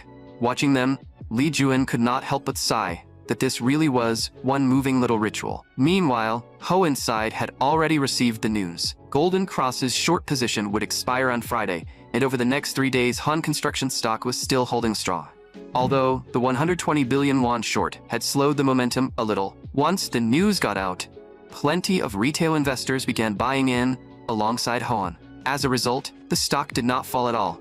Instead, it climbed another 5%. Ma Young-sung only said calmly that in 3 days, they would probably get to watch that little company collapse. Then he asked if Golden Cross had made any moves. His subordinate replied that the other side seemed to have completely given up trying to perform rituals on Yoido.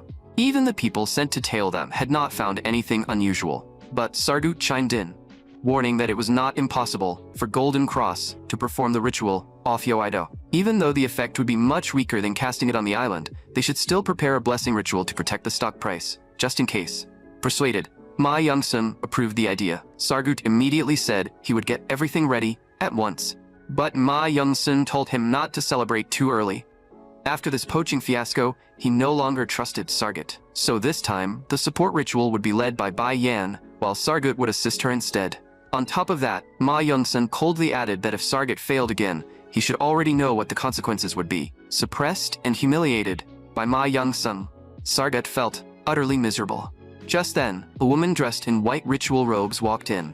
She was Hoan's blessing ritual shaman, Bai Yan. Hoan had always made its profits through killing curses. That was why the person who had truly held real power until now had always been Sargut, the shaman in charge of those killing curses. But Bai Yan clearly intended to use this opportunity to overturn that balance. Then, wearing a sly smile, she greeted Sargut first. Sargut, however, said with a serious face that this was no time to fool around, and that they needed to focus on the ritual. If they failed this time, both of them were finished. But Bai Yan was brimming with confidence. She declared that the odds of her island-based blessing ritual losing to an off-island killing curse were 0. Then, she stepped forward and picked up a dagger. After that, she unfolded the fan in her hand. Beside her, Sargut began playing the reverse zither. Moving with the rhythm, Bai Yan began her fan dance. The next second, a massive gate suddenly appeared in front of the company. Right after that, a white serpent shot out from within the gate. This was the spirit of the blessing ritual, the white porcelain serpent dragon. By coiling itself around the company, it formed a defensive barrier over the target. Meanwhile, Lee Ju-en was watching all of this from a distance. For this battle, Hoan had mobilized virtually every resource it could. Just then, Lee Ju-en's phone rang. Director Kim called to say that everything was ready, and they could begin at any time.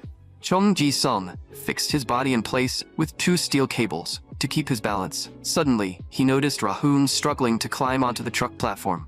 She had come to bring Chong Ji-sung the ritual earphones. Once the ritual began, the music would be transmitted through the earphones, and he must not take them off during the ceremony. Rahun apologized. As his assistant shaman, she could not stand in the ritual hall with Chen Ji-sung this time. Chong Ji-sung understood that it was because there was not enough space. Before they began, the two of them bumped fists. This was to successfully avenge Daeho. The truck door slowly closed. Lee Ju-eun then gave the order, and 2 cars immediately followed the truck to escort it. Chun Ji-sung felt a vibration under his feet. He understood that the ritual had begun. The assistant shaman's chant came through his earphones. As the final word fell, the band's rock music blasted in as well.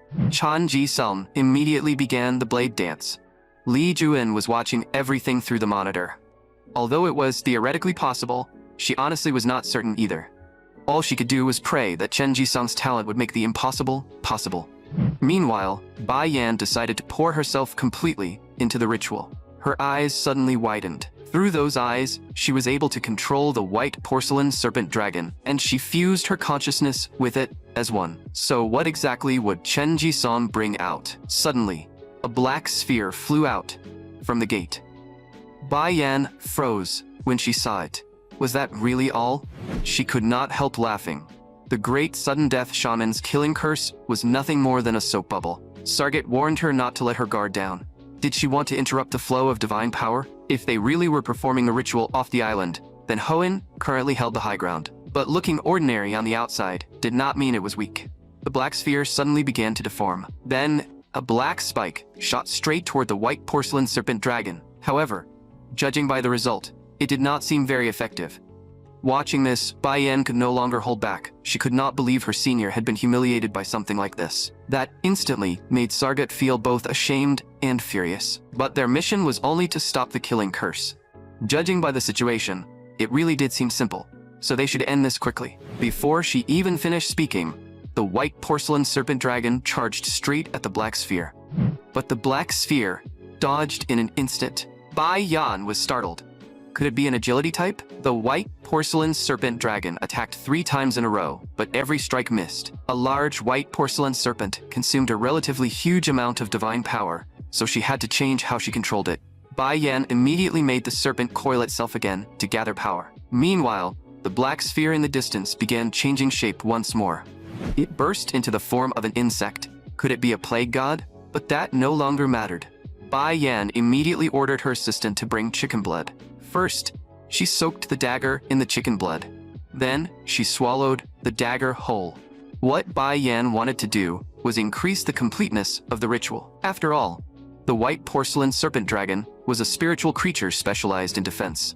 The best method was to increase the amount of divine power supplied to it. At the same time, the killing curse in the sky changed shape again. In the end, it morphed into the form of a salamander.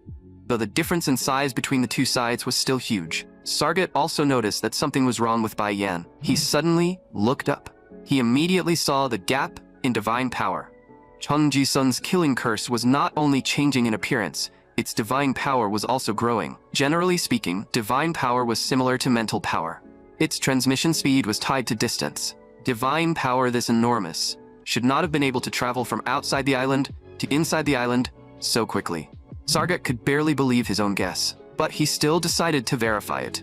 Instead of trying to explain away the impossible, he needed to figure out how they had made the impossible possible. He immediately called Ma Yun-sung. The sudden death shaman seemed to be entering the island while performing the ritual.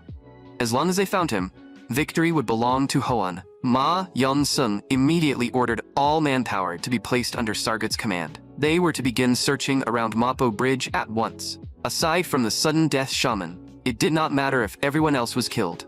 Let them taste the ruthlessness of the Great Empire faction. The pursuers soon arrived at Mapo Bridge. They had already spotted the truck carrying out the ritual and had set up a blockade ahead. Pursuers were closing in from behind as well, so Cholgon suggested getting out first to clear out a group of them. But Director Kim said there was no need for that. How could a sedan possibly stop a truck?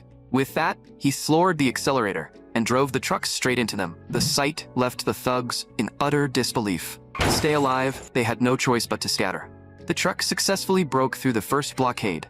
Sargat had not expected them to break through even that, so he immediately changed tactics and decided to use brute force to board the truck. One thug tried to jump onto the vehicle. Just then, the car behind him gave him a brutal push. As expected, he was knocked out on the spot. A few other thugs had already climbed onto the truck, but Director Kim looked strangely calm. Then, he splashed a cup of hot tea straight at one of them. The thug went plummeting straight to the pavement. Meanwhile, Bai Yan was also starting to run out of strength. Chen Ji-sung's killing curse kept changing form, and its power was growing stronger and stronger. Now, it was no longer just dodging. It had even started fighting back. If the killing curse changed forms a few more times, it would be over. On Chon Ji-sung's side, he kept pushing the rhythm faster. He could feel that the ritual was almost complete. Just a little more, and so far everything was still going smoothly. But at that moment, another truck suddenly cut in front of them. Director Kim saw it and quickly jerked the steering wheel. Chen Ji-sung was just about to complete the ritual, but his body suddenly lost balance. Because of the sharp turn, the truck began to tilt. In the end, it flipped over on the spot. The scene instantly turned into a wreck. Director Kim passed out on the spot. Chen Ji-sung's ankle and hand were both severely fractured. Cheol-gon also collapsed to the ground, unable to move. When Lee Ju-in heard about the crash, she panicked for a moment. She immediately ordered them to check on the shaman first. Shockingly, Cheol-gon actually stood back up. The situation was terrible now. Hoen's people would probably swarm the place any second. Cheol-gon immediately walked to the truck door. Then he grabbed the jammed door and pulled with all his strength. Somehow, he tore the entire thing off by force. Chen Ji-sung was in terrible condition. Even worse, Hoen's men had already arrived. Chen Ji-sung's killing curse was also slowly fading away. This was the worst possible situation, and it seemed like everything was already settled. But right then, Chen Ji-sung regained consciousness. He looked at the fight outside. Then he looked at his fractured fingers. He could not summon any strength at all, and it felt like he had just woken up from a dream. In that dream, he had received attention he had never received before, lived in a place he had never lived in, tried food he had never tasted, and gained a life he had never been able to give himself. He had even gained a group of companions he truly treasured. Chen Ji-sung did not want to wake up like this. He wanted to keep dreaming, but now he had no idea what he could even do. Another Chen Ji-sung spoke inside his heart, telling him to do everything he could. As if realizing something, he slowly crawled back up, because the only thing he could do now was continue the ritual. Chen Ji-sung used every bit of strength he had to lift the altar table back up. Stunned, everyone who had been fighting stopped. Was this badly injured guy seriously trying to continue the ritual? Then, Chen Ji-sung raised his ritual tool, ready to pour everything he had into one more blade dance. This was a killing curse created mainly from divine power, with resentment as its support. Its method of attack was to transform into the thing each person feared most. Once hit, the target would be swallowed by fear instantly. Yet not long ago, this boy had just been in a crash, and blood was still seeping from his scalp, blocking his vision. The twisted pain in his fingers and ankle crawled through his nerves. There was the headache from his concussion, and the shattered debris scattered all over the truck. There was the chaotic brawl between thugs and bodyguards, and the incomprehension in everyone's eyes. In the middle of all this, one boy was still performing a ritual, because it was the only thing he could do now. Sargat, standing nearby, could barely breathe. As someone who could sense divine power, he could clearly feel the gap between himself and Chen Ji-sung, as if he were sinking into the deep sea. But Ma Young-soon's threats kept echoing in Sargat's ears, snapping him back to reality. That guy had already entered a complete trance. If this kept going, Bai Yan was going to lose control. At that point, they had no choice but to take necessary measures. The next second, all the thugs rushed straight at Chen Ji-sung's group. Once again, the difference in numbers became painfully obvious. By the end of it, Cheol-gon was the only one still standing in front, holding the line alone. Sargat shoved through the crowd and stepped forward, looking every bit like a petty man drunk on borrowed power. At this, Cheol-gon sneered. A guy who doesn't even dare fight head-on sure talks a lot. That line instantly enraged Sargat, and he moved to put Cheol-gon down on the spot. But right then, a van suddenly came tearing in and cut off his move. Immediately after that, a whole group of men jumped out of the vehicle. And unbelievably, they had all been brought by Daeho, who was supposed to be lying in a hospital bed.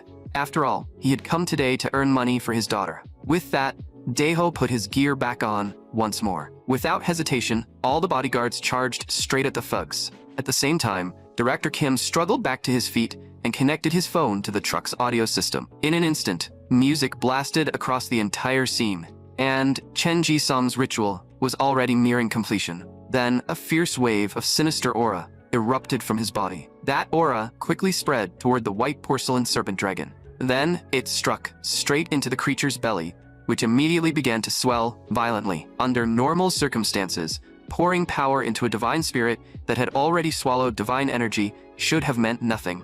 But suddenly, the white porcelain serpent dragon started losing control. Then a crow flew out from its mouth. That crow rapidly morphed into a tiger, and the tiger immediately lunged at the white porcelain serpent dragon. The sight completely shattered Bai Yan's understanding as a shaman.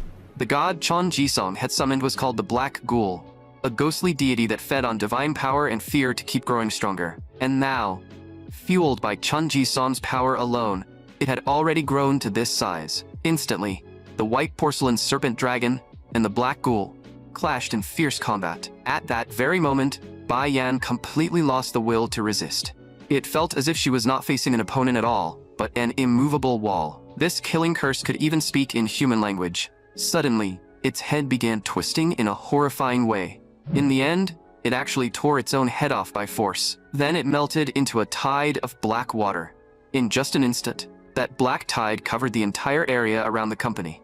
Bai Yan also realized that her divine power was mysteriously disappearing. A hand reached out from within the black tide. Then a massive figure rose from the ground. It was said that its existence had been passed down by word of mouth across 8 provinces, but no one had ever given a clear description of it. Perhaps that was because everyone feared something different in their heart. Suddenly, the giant's face began to change. It transformed into the thing Bai Yan feared most, Chairman Ma Young-soon.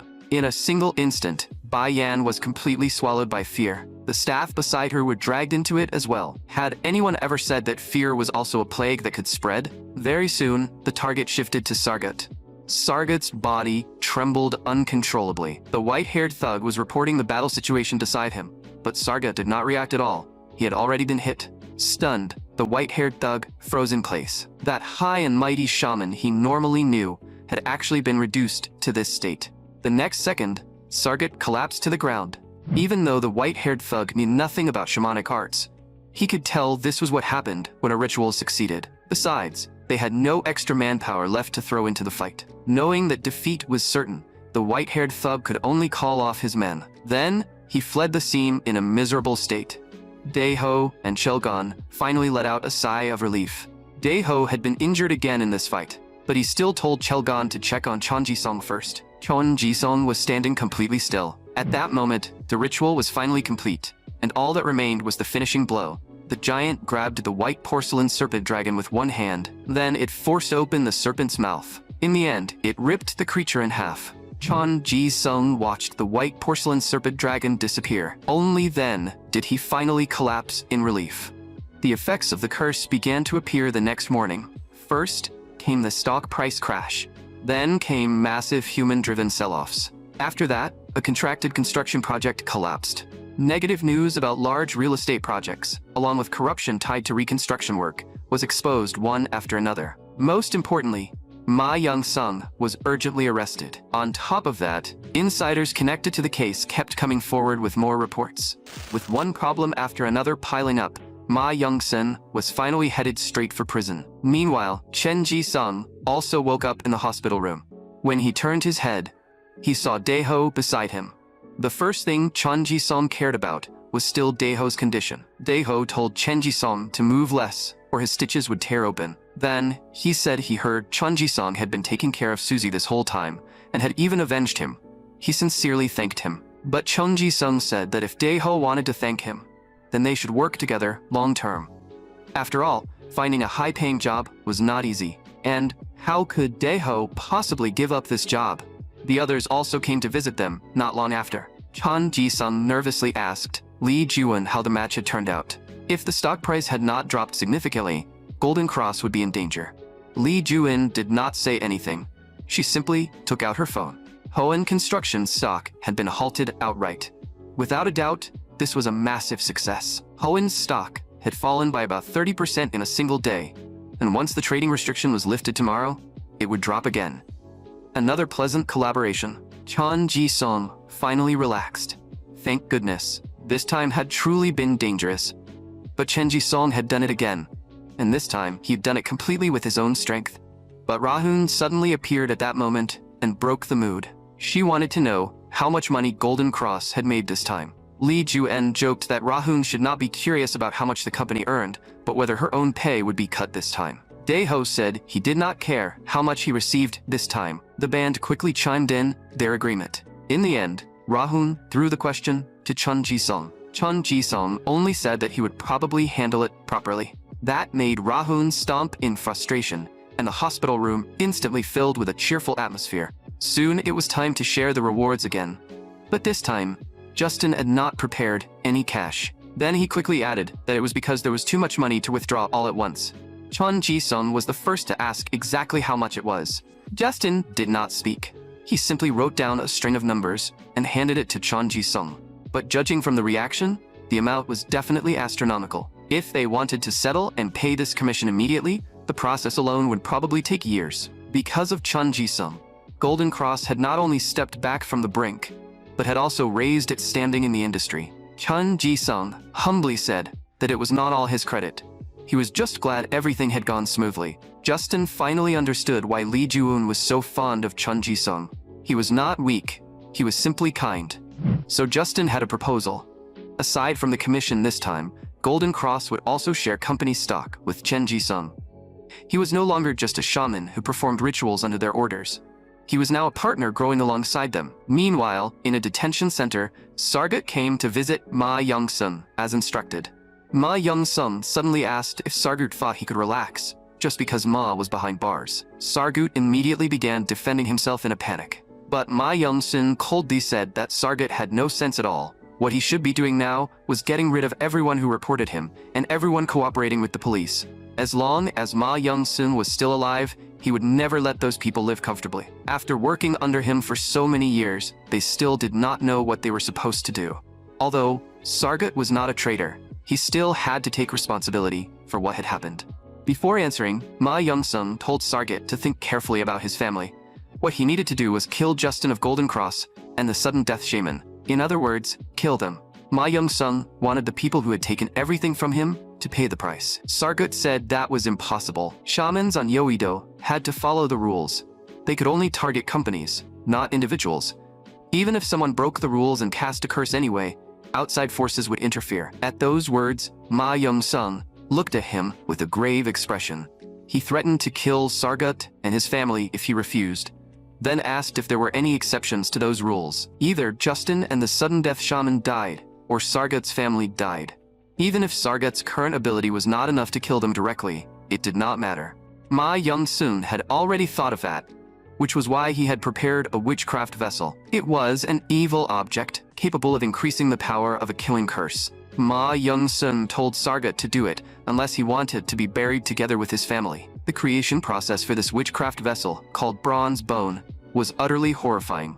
First, before a newborn baby still in swaddling clothes could drink its first milk, it would be taken from its mother. Then it would be fed porridge mixed with milk and honey. Once the baby's stomach capacity had expanded, no more food would be given, not even a drop of water, leaving the baby to starve. It would be starved until only one breath remained. Before the baby died, the jar would be prepared, and the same milk porridge it had eaten before would be smeared inside. To survive, the baby would crawl into the jar with everything it had. But because of the jar's structure, once it entered, it could never come back out. Finally, the jar would be sealed, and an utterly vicious witchcraft vessel would be complete. Following the directions, Sargut arrived at a ritual hall.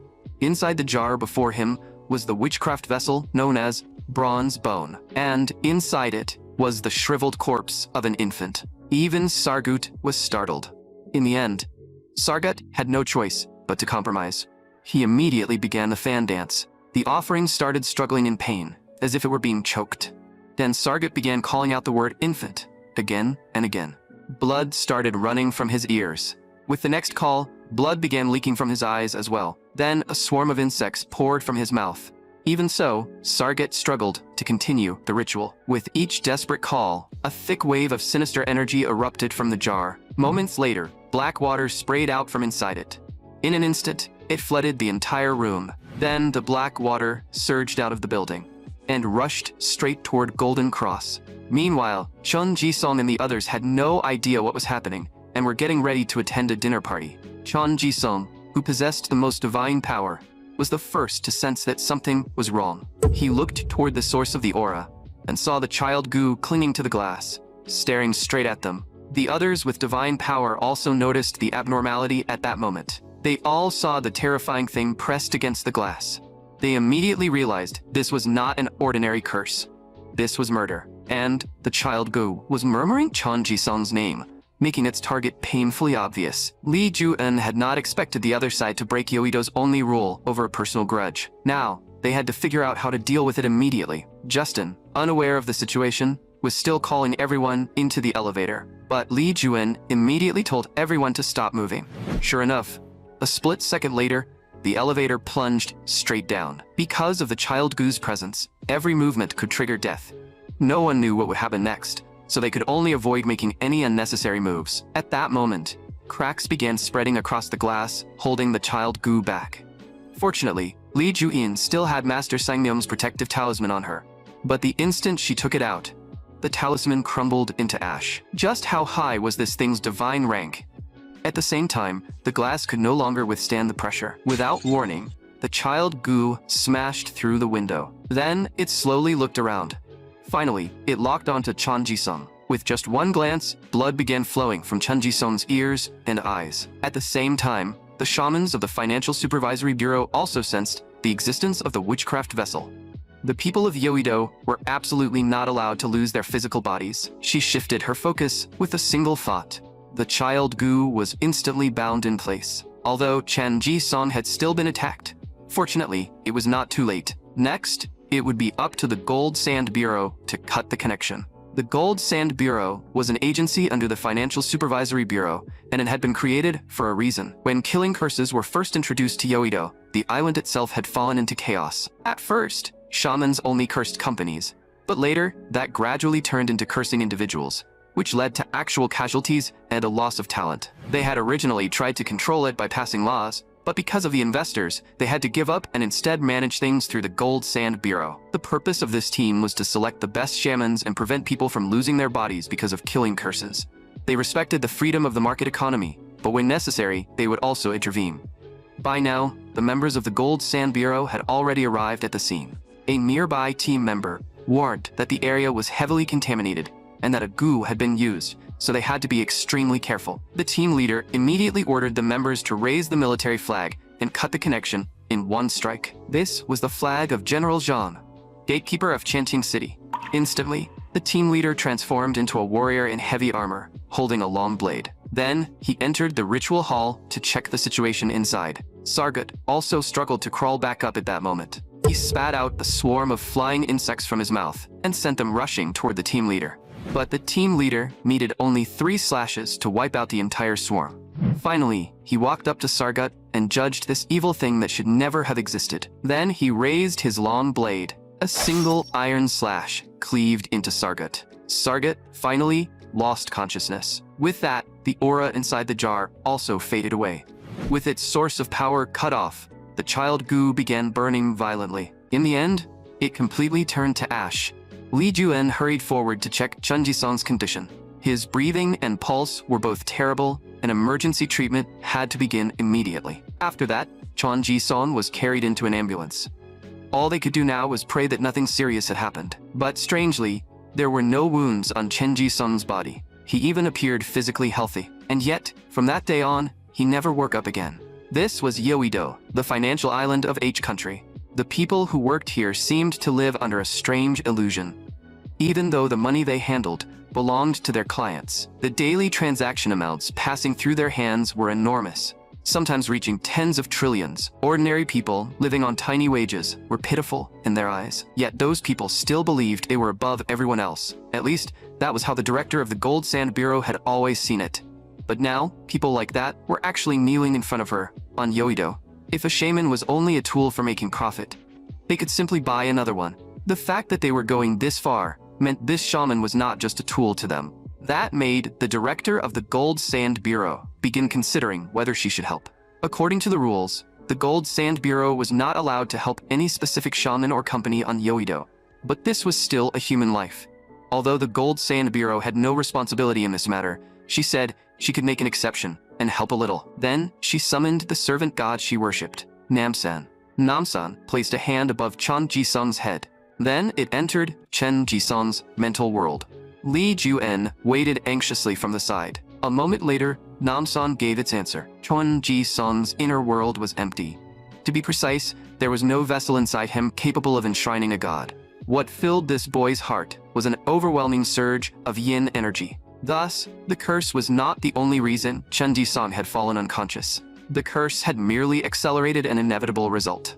The real reason was that he could not calm the overflowing yin energy inside his body. This usually happened to people who had no god possessing them. Fortunately, as long as he received a divine descent, he could recover. But now, another problem appeared. Where were they supposed to obtain that divine blessing? Until now, Chen Jisong had shown no signs of divine descent at all. And if someone without a god could still emit that level of divine power and yin energy, an ordinary vessel could never handle it. Finding a shaman capable of withstanding that scale was also a problem. Only a shaman with greater divine power than Chen Jisong could perform the divine descent ritual for him. But every single person at that level was a competitor. The only known person who was not a competitor was the woman in front of them. However, the god she worshipped was an imperial god, so she did not meet the conditions. And she had no intention of helping either. Even so, Li Juin kept begging her. In the end, she softened. After all, this was about saving someone's life. So she pointed Li Juin toward a possible path. Early the next morning, Li Juin brought Chen Jisong to Mount Tohang. She was there to find a powerful rising shaman. A large crowd had already gathered in front of the shrine. That made Cheldon feel that this place must be truly effective. But Li Juin stressed that the number of people was not what mattered. What mattered was the kind of people gathered here. From the older couples over there, they could tell that the shaman they were about to meet worshipped Grandmother Samson. After all, she was one of the 3 great gods in shamanic faith, so she was bound to be extremely selective. Li Juin briefly explained why they had come, but the shaman said there was no need to explain in detail. Grandmother Samson had already heard everything. Compared with that, the shaman herself was actually a little shy around strangers. Looking at the shy girl in front of her, Li Juin could hardly believe that she was the vessel of Grandmother Samson. It felt like even basic communication would be difficult. But as the bell began to ring, her eyes gradually sharpened. Once the divine descent succeeded, she seemed to become a completely different person. The shift in her aura made even Li Juin tremble. Then she walked up to Li Juin. She warned Li Juin not to make eye contact, and Li Juin felt the atmosphere grow so heavy that even breathing became difficult. Then Grandmother Samson asked whether Li Juin had come to beg her to perform a divine descent on Chen Jisong and wake him up. Aside from divine descent, did Li Juin want to know another, even faster way to wake him? What came next left Li Juin frozen in shock. That method was physical union, using heavenly yang energy to fill the overflowing yin energy inside Chen Jisong. Meanwhile, Chen Jisong was alone in his mental world. He vaguely remembered that he had come here after being killed by a creature in the form of an infant, but he did not understand why he could still feel stimulation from the outside world, or how he was supposed to overcome this situation. Was he supposed to jump in? He quickly rejected that idea. If he was still alive, Li Juin would definitely find a way to save him. Until then, he should not make things more complicated. But how long was he supposed to keep relying on his team leader? At the very least, he should overcome the danger that had fallen onto him by himself. He had to become a true partner in every sense. So Chen Jisong decided to try. However, he would probably regret that decision very soon. The thing formed from his naturally powerful yin energy, and the trauma he had suffered later in life was filling his entire body. In the end, he simply stopped struggling. His consciousness was just about to fade away. Suddenly, a beam of light shone in. Then, Chen Jisong was lifted up by a pair of hands. Another hand appeared in front of him. Grandmother Samson was above him, waiting to talk once he regained his senses. Chen Jisong could hardly believe his eyes. After Grandmother Samson briefly explained the situation, Chen Jisong finally understood what had happened. In short, if he wanted to keep working on Yoido, he would have to undergo a divine descent ritual. Chen Jisong said firmly that even if he had to be a shaman for the rest of his life, he would not regret it. Now that he had companions by his side, he would no longer have to walk a lonely road forever. For a moment, even Grandmother Samson could not tell whether that was confidence or arrogance. Suddenly, she changed the subject and said she had no reason or obligation to perform shamanic arts for him. In fact, that was only reasonable. As a heavenly god, helping someone who was about to receive an evil god was morally difficult to justify. Chen Jisong asked in return why she had saved him then, and Grandmother Samson said it was only to pass the time. Next, she had a serious question for him. Why did he want to become a shaman? Was it because he had been swallowed by raging yin energy, or because he had been struck by a killing curse? Chan Ji-sung simply answered that this was the only talent that could make him happy. It was also the only path through which he could be recognized. He knew that profiting by cursing others was wrong. Even so, he had still done it. After doing so, he finally had real companions by his side. Money and fame no longer mattered as much. He only wanted to use his ability to help the people around him. And someday, he also wanted to become truly happy. As soon as he finished speaking, Chan Ji-sung bowed deeply before Grandmother Samson and made his plea. Grandmother Samson immediately became interested. The chaotic age was not created by evil gods. Everything depended on the choices made by the shamans who worshipped them. With that thought, Grandmother Samson accepted Chan Ji-sung's request. She would hold a divine descent ritual for him. As for the rest of the conversation, he could hear it after he woke up. Then, Chan Ji-sung gradually regained consciousness. But the first thing he saw when he opened his eyes was a woman lying naked beside him. At first, Chan Ji-sung was completely stunned. Once he came back to himself, he suddenly looked down at his lower body, having no idea whether the situation he was imagining had actually happened. Grandmother Samson continued to tease him. Chan Ji-sung's face instantly turned so red, it looked like it might explode. A moment later, he let out a sharp scream. After that little incident, the Shrine Maiden explained the precautions to both of them. The divine descent ritual had to be scheduled as soon as possible. If Chan Ji-sung did not receive the descent quickly, he would lose consciousness again. Then she shyly told Chan Ji-sung not to make eye contact with her. In truth, she had only transferred body heat to him. Nothing else had happened at all. So why did it feel so easy to misunderstand? Lee Ju-eun answered that she had not had time to talk privately back then, so she had no choice but to skip over those minor explanations. And the divine descent ritual itself also had one problem. They had to consider the massive scale of Chen Ji-sung's vessel. When the descent began, many ghost-like things would swarm toward him, and that was exactly how it worked. The real guest usually appeared last. So, before that guest arrived, they would build a defensive force around Chan Ji-sung to protect him. That meant Chan Ji-sung only needed to focus his mind and prepare to accept the non-human existence inside his body. Evening quickly arrived.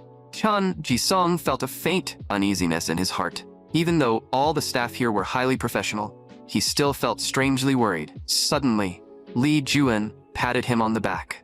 She asked Chan Ji-sung if he was starting to hesitate. Chan Ji-sung replied that he had no other choice anyway, so he might as well accept it gladly. But that answer did not get to the real point at all. Lee Ju-eun told him that once he accepted a divine blessing, he could never return to the ordinary world. For the rest of his life, he would have to serve a god. She had been afraid of becoming like that, which was why she had accepted his grandmother's shamanic spell back then. Chan Ji-sung might feel afraid too, and on top of that, Lee Ju-eun felt guilty toward him. If she had not brought him into this world, maybe none of this would have happened. But how could Chan Ji-sung care about that? This was the path he had chosen himself. Praying for divine descent was his choice. Becoming a shaman was his choice. Performing killing curses with his companions was also his choice. This was the dream he had decided to keep chasing, and for that, he could accept whatever came next.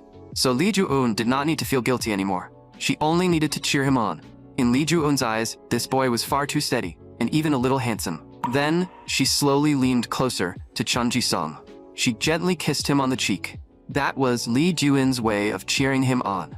Before anyone realized it, night had quietly fallen, and Chan Ji-sung's divine descent ritual was about to begin. A divine descent ritual was like a signpost, guiding the shaman to place the correct god into the vessel. The first variable was the lesser spirits that coveted the vessel. They craved the divine power inside the vessel, and the more attractive the vessel was, the more desperately they would rush toward it. The second variable was a change in the guest's spiritual will. Even if the vessel was the right size and suitable for them, some gods would still fight for dominance through sheer pressure. The third variable was the condition of the vessel itself. A divine descent ritual was a ceremony that consumed a massive amount of mental power and divine energy. During this process, if the vessel gave up or reached the point where he could no longer keep performing the spirit dance, the divine descent ritual would be cut off on the spot. Even though that was the basic procedure, Grandmother Samson still asked Chan Ji-sung one last time before it began if he was truly ready. Chan Ji-sung answered that there was no better option anyway, so what was the point of asking again? Grandmother Samson smiled and said that in this day and age, even department stores put refund policies on their products. She was just going through the process. Still, the fact that Chan Ji-sung had that kind of resolve was impressive. Then she signaled for the ritual music to begin. The ritual music instantly started. She chanted an incantation and swung the ritual implement down across both of Chon Ji-sung's shoulders. At that exact moment, the ritual's effect finally kicked in. A dense wave of yin energy erupted from Chen Ji-sung's body. It spread outward in every direction, with him at the center. Even Blackie, who was guarding the entrance, felt it. Something was coming. In the distance, countless gates suddenly appeared, and the sight looked exactly like a night parade of 100 demons. Suddenly, every gate swung open at once. A swarm of monsters burst out from inside them. They charged straight toward the ritual grounds. There was no way Blackie was just going to let them pass. But those monsters were starving out of their minds. They did not care in the slightest and lunged forward like a pack of rabid dogs. Even so, Blackie wiped out the lead monster with a single strike. The moment its head was severed, its soul scattered on the spot. From here on out, Blackie would decide who got through. Anyone too weak could crawl right back to the darkest corner of hell. But for those monsters, there was no way they were going to miss a feast like this. Li Juin was also standing on the mountaintop, watching everything from afar. 5 full hours had already passed since the divine descent ritual began, and so far, things were still going smoothly.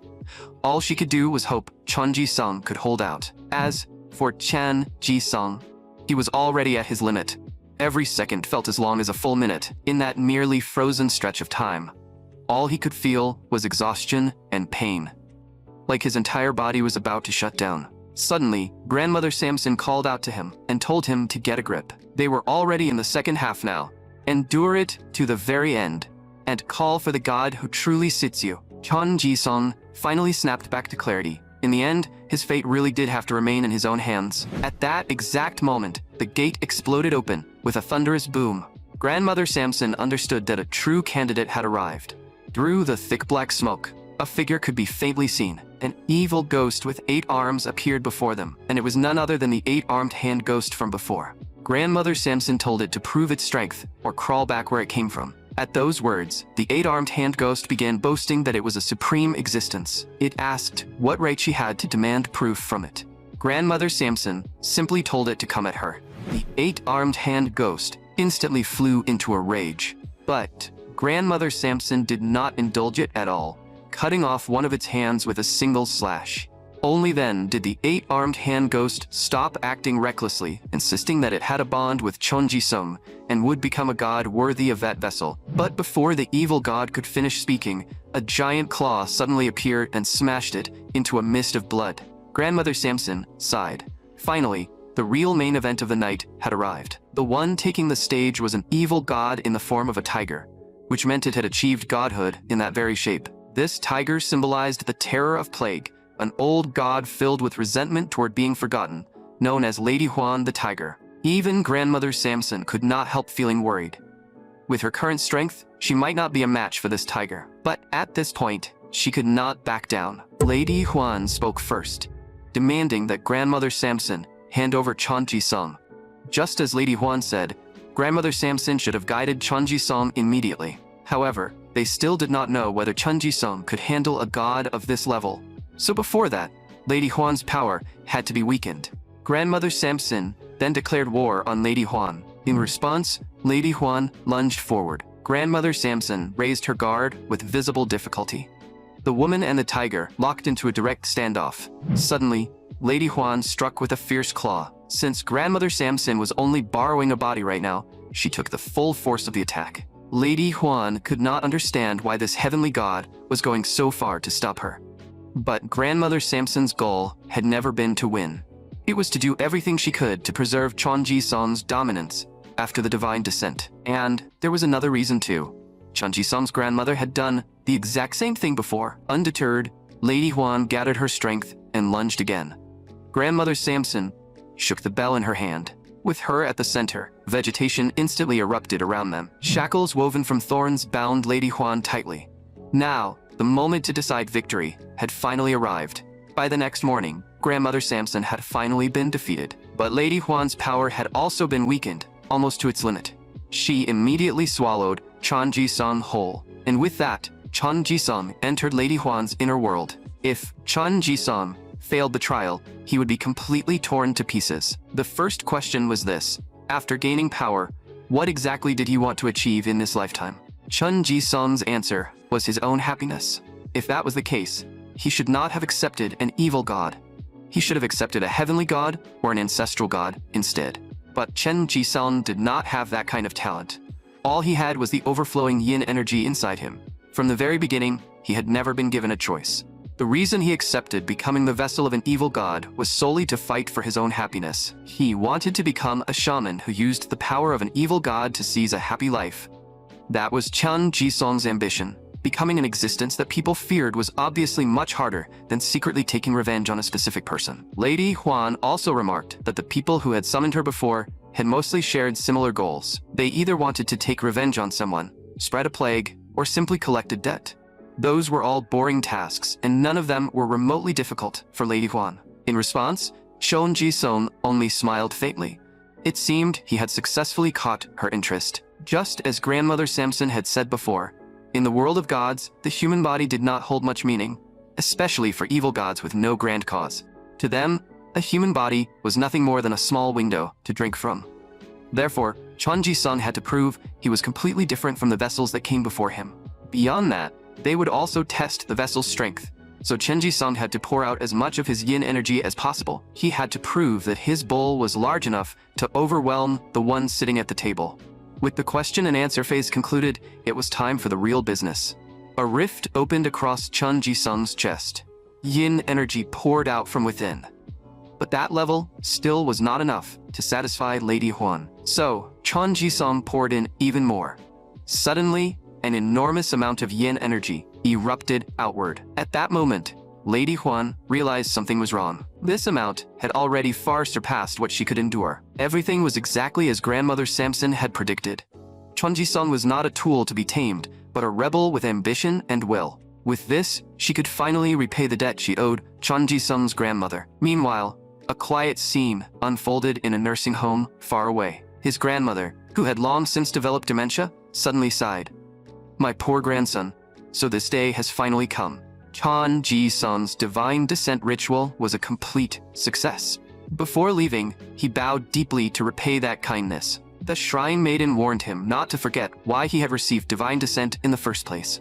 From this day forward, Chun Ji-sung no longer had to worry about losing consciousness. Justin was very happy about Chun Ji-sung's return. Chun Ji-sung, however, apologized for being unable to make money for the company while he was gone. Lee Ju-in told him to relax, because after the Hoan incident, Golden Cross would no longer collapse, even if they did nothing for a while. But Justin looked wounded by that statement. After all, who would ever complain about having too much money? In any case, seeing Chun Ji-sung healthy again was already a blessing. And since there was no time to waste, it was time to discuss something important. They needed to set Golden Cross's strategy for the second half of the year and review the mistakes from the first half. The most important thing now was how to protect their shaman and maximize their profits. First, to put it in baseball terms, Chun Ji-sung was their key player. He was like Golden Cross's ace pitcher. Once he stepped onto the field, the match was practically guaranteed. But forcing that player to appear in every single game would be torture, and it would slowly eat away at his life force. The same applied to Chun Ji-sung. He had indeed successfully completed his divine descent. Even so, constantly performing shamanic rituals would still erode his life force as a shaman. Just think about it. Almost every time Chun Ji-sung finished a ritual, he ended up in the hospital. Justin agreed that Chun Ji-sung could not perform too many rituals, but he was more curious about how they were going to maximize profit. Lee Ju-eun said that instead of constantly fighting with shamanic rituals head-on, they should make use of a nether relic. Chun Ji-sung's current title was the Sudden Death Shaman. If they could raise him to the level of the King of Sudden Death, that title alone could intimidate their opponents and reduce unnecessary trouble. Justin admitted that this was indeed a good proposal, but they still needed a sacrifice worthy of the name. In truth, Lee Ju-eun had already chosen someone. The moment the projection appeared, even Justin could not help but gasp. He asked if Lee Ju-eun was seriously planning to target someone who had already entered the ranks of first-rate shamans. But Chun Ji-sung felt confident that he could win. Lee Ju-eun had not expected Chun Ji-sung to grasp the situation so quickly. What they had to do was force that person to yield, then try to steal the title of king. Meanwhile, the scene shifted to a certain hotel. A woman had just finished bathing. She was Chun Ji-sung's target this time. Luo Hua. the killing curse shaman of Canary Capital. The idea that some newcomer who had just arrived wanted to force her into retirement was laughable to her. Serving beside her was Qing Shu, a shaman from the same company. He was not worried at all that Lu Hua would lose this ritual battle. After all, she was a top-tier shaman known as the Queen of Killing Curses. The two of them went to the company together to meet the boss. Compared with the shaman's calm attitude, the boss looked completely lost. Facing Golden Cross's attack, he had no idea how to respond. If the other side succeeded, this quarter's performance would be completely ruined. But Luahua told him not to worry, because her shamanic arts would cover the losses. As for those arrogant people, especially that cocky shaman, she would show them exactly why she was called the Queen of Killing Curses. Preparations began immediately. This ritual left Qing Shu visibly excited, though it was hard to tell whether he was excited about the shamanic arts or the woman herself. On Chen Ji-song's side, they were also preparing for the ritual. After hearing that the other side was also a two-shaman team, Rahun declared that this time, she would not let Chen Ji-song fight alone again. In this ritual battle, one side was going down for good. This explosive news soon spread across all of Yoido. The reason Lu Hua accepted this duel was because she had always carried an inferiority complex. For a long time, she had been the number 2, always suppressed by the number 1, Chen Qi. Back then, she had been the one to drag Chen Qi down and become number 1 herself. But perhaps because of that, she felt she had never truly been recognized. But no matter what, this duel was as satisfying as a fine bottle of red wine. If Chen Ji-song lost, then it would count as revenge for Gong Yonghua. On the other hand, if Lo Hua lost, they would finally learn what Chen Ji-song's divine nature truly was. In short, this ritual battle could only benefit them. Soon, the first round began, and a gate suddenly appeared above Golden Cross. Chen Ji-song's star god White Tiger made its first appearance. Luahua refused to fall behind. A gray, shadowed gate appeared above Canary Capital. Was her god really just a piece of wood? Of course not. Her god was Kuru, the one-horned Ghost King. When the White Tiger faced the Ghost King, which side would come out on top? A shaman's strength was usually determined by the servant god they had contracted. Lu Hua clearly remembered when she first set foot on Yoido. She had witnessed a sight that shocked her deeply. A heavenly god worshipped by a blessing shaman had killed a calamity god worshipped by a killing curse shaman. Meanwhile, her own servant god was just an ordinary ghost with nothing special about it. It was no different from the kind of ordinary ghost from folktales meant to scare children. But Lo Hua firmly believed that a lack of talent could be made up for with effort. So her ghost grew stronger day by day. In the end, it finally reached the peak of all ghosts, and even earned the title of Ghost King. But none of that could stand against raw talent. In just one exchange, the Ghost King's head was bitten clean off. The sight left everyone stunned. Even before receiving his divine descent, Chen Ji-song had already been terrifyingly strong. Now he had even surpassed a veteran shaman like Rahun. That gap was so huge that even Rahun found it hard to believe. Then, Chen Ji-song decided to end the fight.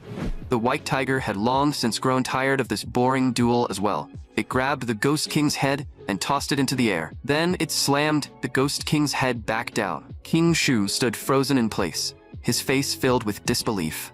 His mentor, who had once won every battle, had actually suffered a complete defeat. And because the Ghost King had been destroyed, Lo Hua suffered the backlash of the curse.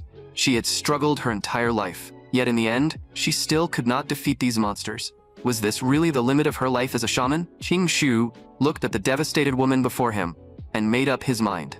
First, he pulled out a strand of Lu Hua's hair. Then, he took a talisman from his coat. That was right. He was going to perform substitute killing and forcibly transfer the curse from Luohua's body. And the reason he was willing to go this far was because Luohua had once saved his life. Qing Shu had once suffered from a strange illness that no examination could diagnose. When he was waiting alone at a station to die, he met Luohua, and Luohua accurately described his symptoms. To Qing Shu, it felt like he had grabbed the final lifeline. Luohua performed a ritual for him and cured his illness. She even helped him get proper clothes. From that moment on, Qing Shu became her support shaman. Now, this was the perfect time for him to repay that debt. Suddenly, a gate appeared in the sky. This was the ghost summoned by Qing Shu. Then, the ghost forcibly twisted off its own head and threw it toward the Ghost King. The two ghosts merged into one. Lo Hua gave the command. Instantly, the Ghost King grew 2 more arms from its back. At this sight, Chen Ji-song could not help but tense up. But before he could react, the four-armed Ghost King roared at the white tiger. Its overwhelming resentment made 2 lines of bloody tears stream from its eyes. That finally sparked a hint of interest in the white tiger. Without hesitation, the white tiger lunged at the Ghost King with a fierce swipe of its claws. But unexpectedly, the Ghost King forcibly stopped the white tiger's attack. Then it countered with a punch straight into the white tiger's stomach. Chen Ji-song also suffered a heavy blow because of it. Right after that, energy gathered inside the Ghost King's mouth. A red beam of light blasted straight toward the white tiger. However, the 2 arms on the Ghost King's back had also vanished. It turned out the white tiger had seized the chance to bite them off. Then, it swallowed them whole. The residual divine power in those arms caused the white tiger to take on a human form. Both shamans issued their commands simultaneously. The white tiger and the Ghost King struck each other head-on. A storm of brutal attacks poured out in an instant. Finally, the shockwave exploded and blasted both sides apart. Li Taeha was completely absorbed in the battle. This was the first time he had ever seen this kind of pure hand-to-hand fight. And even though Chun Ji-sung's divine rank was clearly higher, the Ghost King was still managing to fight the white tiger evenly. Luo Hua had cut ties with her family for the sake of shamanic arts, so Qing Shu was almost the only family she had left. He was not her entire life, but a life without him would never be complete. That was why she would curse Chun Ji-sung until he died. Because of that violent emotional surge, the Ghost King once again closed the gap with the white tiger. Li Taeha felt lucky he had not gotten involved in this mess. He decided he would go to a shrine and pray after this. After all, it had been a long time since he had felt this kind of thrill. The battle between the rooftop and the shield platform finally reached a fever pitch. This fight continued for an entire night. In the end, the white tiger pierced through the Ghost King's body with its claws. The Ghost King gradually faded away. At the same time, Lu Hua's body finally reached its limit. She collapsed to the ground. Chun Ji-sung also fainted from exhaustion. Yoido was a place that did not care about the process. The real result would only be shown once the stock market opened. Countless companies' stock prices dropped because of it. But that left Justin a little surprised, because some of those companies had not even been on their target list. In truth, all of this was because of the explosion from the night before. The blood of the slain god had spilled over onto those companies. While they were talking, Chen Ji-sung woke up. The first thing he cared about was the result of the battle. Li Ju-en did not say anything. She simply held her phone in front of him. Although the increase was small, it was already a solid result, especially since the other side had risked their life to intercept the curse. More importantly, Chen Ji-sung had now become the undisputed #1 killing curse shaman. It was a known fact that Chen Ji-sung ended up in the hospital almost every time a ritual ended. However, Justin suddenly appeared and broke the somber mood. Only then did Chen Ji-sung notice that gifts had piled up like a mountain in the hospital room without him realizing it. And most of those gifts were extremely expensive. Clearly, these were goodwill offerings from other financial companies. Some wanted to latch onto Golden Cross while they had the chance. Some wanted to use Chen Ji-sung to overturn Osan Finance's position, and some were simply declaring neutrality. Park Tae-soo, the chairman of Osan Finance, was thinking about how to respond. But Li Tae-ha suggested leaving things alone for now. His reason was that this would actually raise Osan Finance's value. The rise of killing curse shamans would only make blessing shamans look even more important. Once Chen Ji-sung had grown enough, Li Tae-ha would step in to reap the profits himself. Park Tae-soo knew this guy was definitely scheming something, so he told him to name his price. Li Tae-ha did not beat around the bush and directly asked for an annual hiring fee of 50 billion won. Meanwhile, Luo Hua also woke up in her room. The sharp pain running through her body reminded her that everything from yesterday had truly happened. Just then, she suddenly noticed the person taking care of her. Luo Hua immediately understood everything. A surge of emotion welled up inside her. This must have been the curse Qing Shu left behind for her. On the other side, everyone came to the hospital room to visit Chen Ji-sung. Chen Ji-sung pointed at the gifts and told everyone to take whatever they wanted. Daeho did not hold back and took 2 items right away. Just then, Chen Ji-sung noticed that his assistant shaman was not there. Daeho told him that Rahun would only come by at night, and the first thing Rahun said when she saw Chen Ji-sung was that she was resigning. Chen Ji-sung was instantly at a loss, and his first thought was whether he had done something wrong. But Rahun told him she had done nothing wrong. The reason she was resigning was that she was not strong enough. Back when they fought Gong Yonghua, she had still felt that her abilities were at least decent. But during the fight against Hoenn, she realized she could barely do anything. The frustration of being unable to protect her companions had been etched deep into her heart. She had actually thought about becoming stronger and had already started taking action for it. But that gap was not something effort alone could close. In the end, she had even lost her courage. A coward like her could not be of any help at all. Then she handed Chun Ji-sung her resignation letter, saying she would return every bit of money she had earned before. Compared with the little she had done, Chun Ji-sung had done far too much for her. But Chun Ji-sung grabbed Ra-hun's hand. No matter what, he still wanted to keep working with her.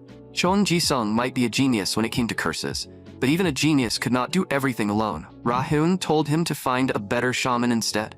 She did not want to hold him back, and she was not joking. Ra-hun said she was serious. It was true that she had originally come for the money.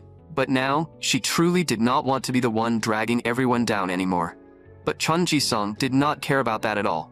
He still hoped everyone could stay with him until the end, and if someone gave up halfway, that would only become an emotional burden for him. In the end, Ra-hun gave in.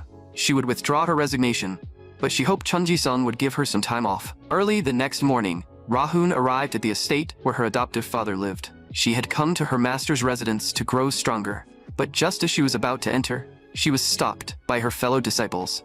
They accused her of leaving on a whim back then and still having the nerve to come back now, but her master still chose to let her in. Ra-hun slowly walked up to a withered old man.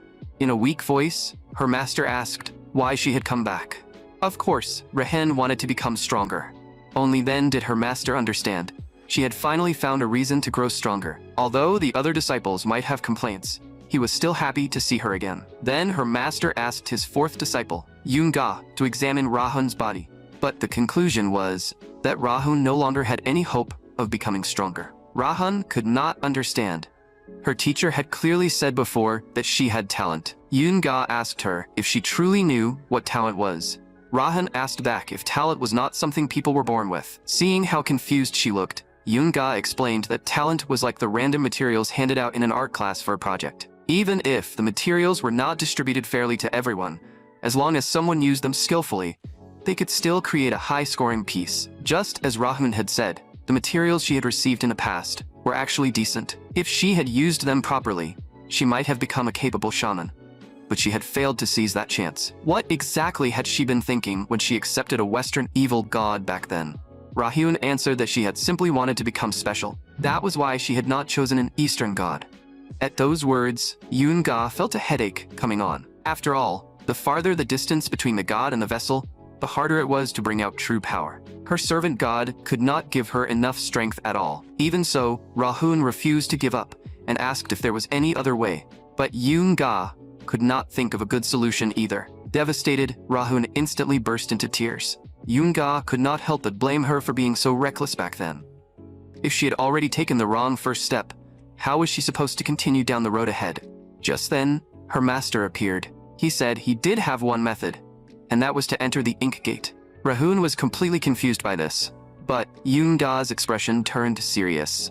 The so-called ink gate was actually a small courtyard on the outermost edge of Tanyun Pavilion. This courtyard had cost hundreds of millions to build and was known as the Space of Nothingness. Its purpose was to help shamans who had problems communicating with their gods. Ra-hun was confused. If all she had to do was pray inside a room, was there really a need to make it this serious? Yoon-ga told her not to be naive. Inside that room, she would experience what it felt like to have her senses completely cut off, leaving only the sound of her own breathing and heartbeat. Those sounds would trigger nausea and dizziness, and in the darkness, her pupils would remain dilated to their limit. The crawling white lines and hissing noise would gradually make her hallucinate. So only 3 kinds of people could come out of that room: quitters, lunatics, and the strong. Her master would go in to check on her after 3 days. The urgency Ra-hun felt right now was the only weapon an ordinary shaman possessed. As her master finished speaking, Ra-hun entered a darkness as silent as death. After an unknown amount of time, Ra-hun, unable to see the sun, lost all sense of time. Sound was completely blocked. Space felt like it had been compressed infinitely, and the person inside became unbearably small. In this place, everything she could do, and everything she had to do, depended entirely on mental power. But ever since the day she accepted her god, that god had never answered another prayer. Were so-called gods nothing but fiction, or had it simply treated her as entertainment? Her heartbeat pounded in her ears, and she felt like she would go insane at any moment. Maybe entering this space had been madness from the start. But she would not give up. Yoido was a den of lunatics anyway, and until she received an answer, she would never leave. Just then, a voice rang out. It was a chilling call, and Rahun's servant god, Mephisto, made its first appearance. The demon god Mephisto finally answered its believer. Mephisto pulled Rahun into its arms, like an old friend reunited after a long separation. It asked softly, "Lost lamb, what has made you so sad?" Rahun's voice trembled as she accused Mephisto of abandoning her, saying all of her misery had come from it. Mephisto asked what she wanted, and what Rahun had wanted at first was only the power to follow in a genius's footsteps. Mephisto said nothing. It simply reached out slowly. Then it carved a mark onto Rahun's hand. From this moment on, it would fulfill its duty as her master and listen to the prayers of its livestock. She did not need to feel anxious just because her master was far away. Mephisto would look down on everyone from the farthest peak of the other shore. After all of that was complete, Rahun returned to the light. Her master anxiously asked how things had gone. Rahun only smiled and showed the pattern on her hand. That sight left Yoonga frozen in place. He recognized the pattern on her hand as the deep mark, and the density of divine power flowing through Rahun had become much richer because of it. Yoonga was sincerely happy for her. Her master sighed in relief. Then his head suddenly slumped forward. Alarmed, Rahun hurried forward to check on him. Only after confirming that her master was still breathing did she finally let out a sigh of relief. Thankfully, the exhaustion from waiting had simply caught up with him. Gently, she placed her hand on top of her master's, just as he had done for her when she was a child. Living as a shaman was lonely by nature, so one had to cherish their own tears. Yoonga encouraged her, telling her to go all out, no matter where she went from here. Rahun said firmly that she definitely would. Then she said goodbye to the old man before her, the man who was both her adoptive father and her master. That also meant her short vacation was officially over. The joy of reunion came just that suddenly.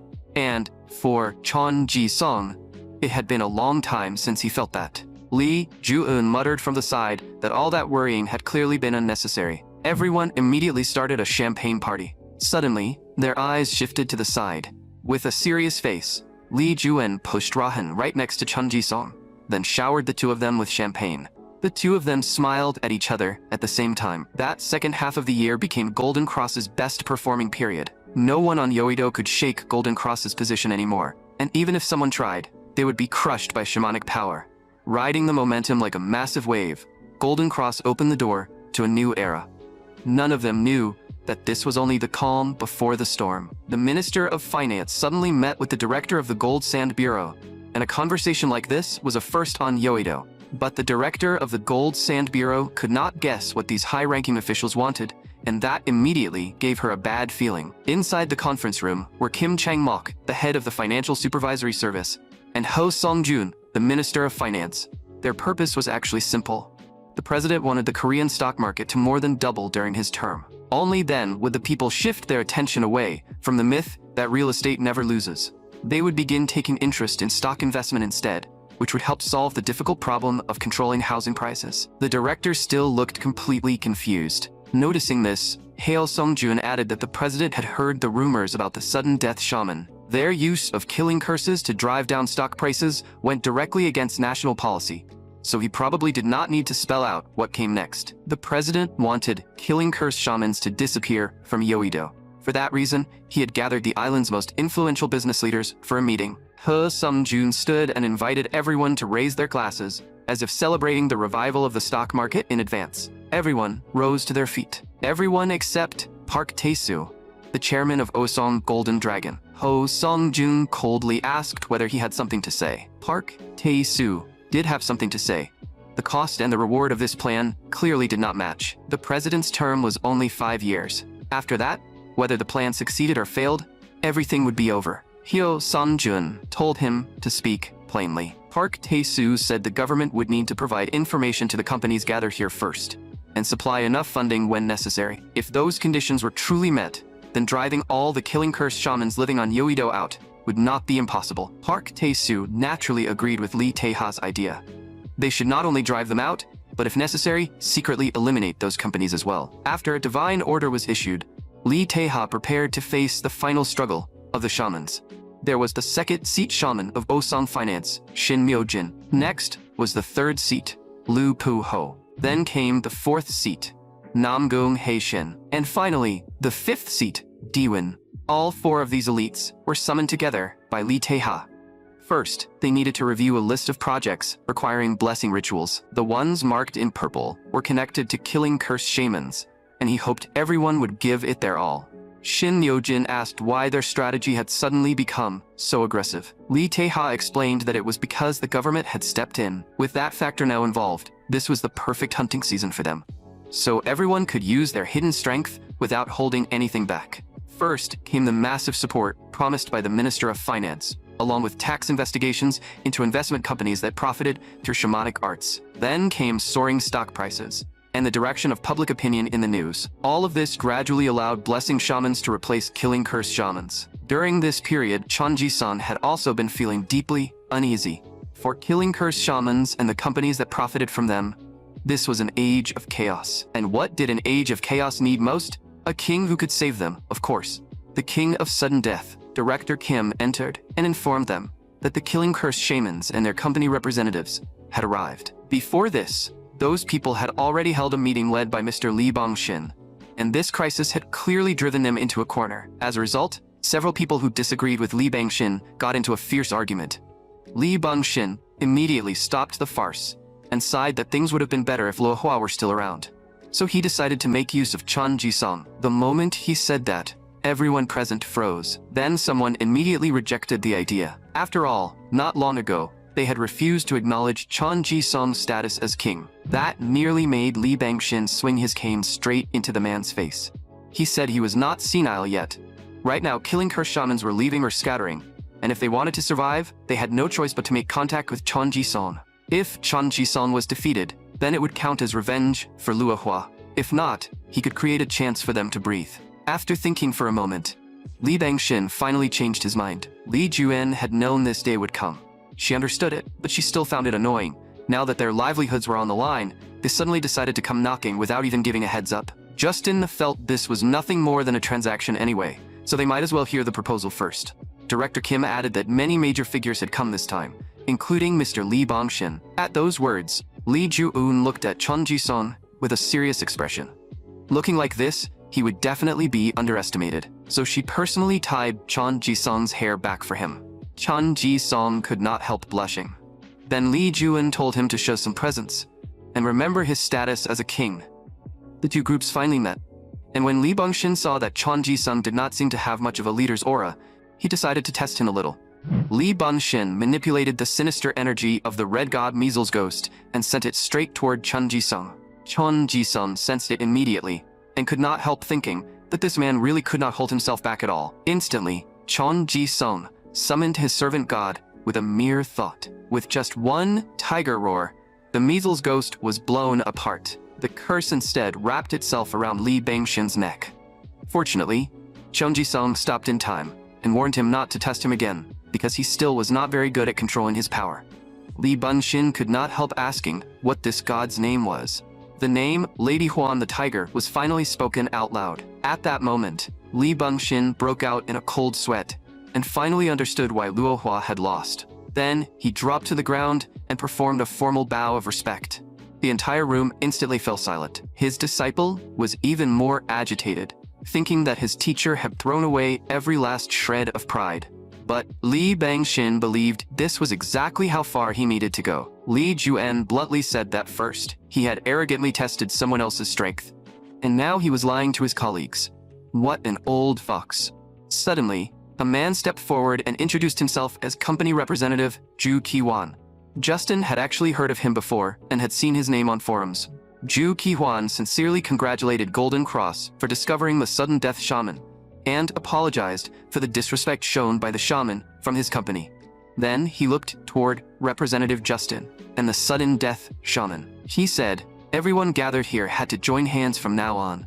But Li Juan stated outright that they had no need to work with them. Ju Ki-hwan asked in return how they planned to survive on this blood-soaked Yoido. What resources did Golden Cross have to fight Osang? especially when the other side even had government support behind them. Lee Ju-eun said they would hide Chun Ji-song until this period passed. Ju Ki-won countered by asking what they would do if Oh-song had already taken control of Yeouido by the time this period ended. If they joined forces now, they might still have a chance. Just then, an unexpected person suddenly appeared. Lee Tae-ha had actually barged into the meeting alone.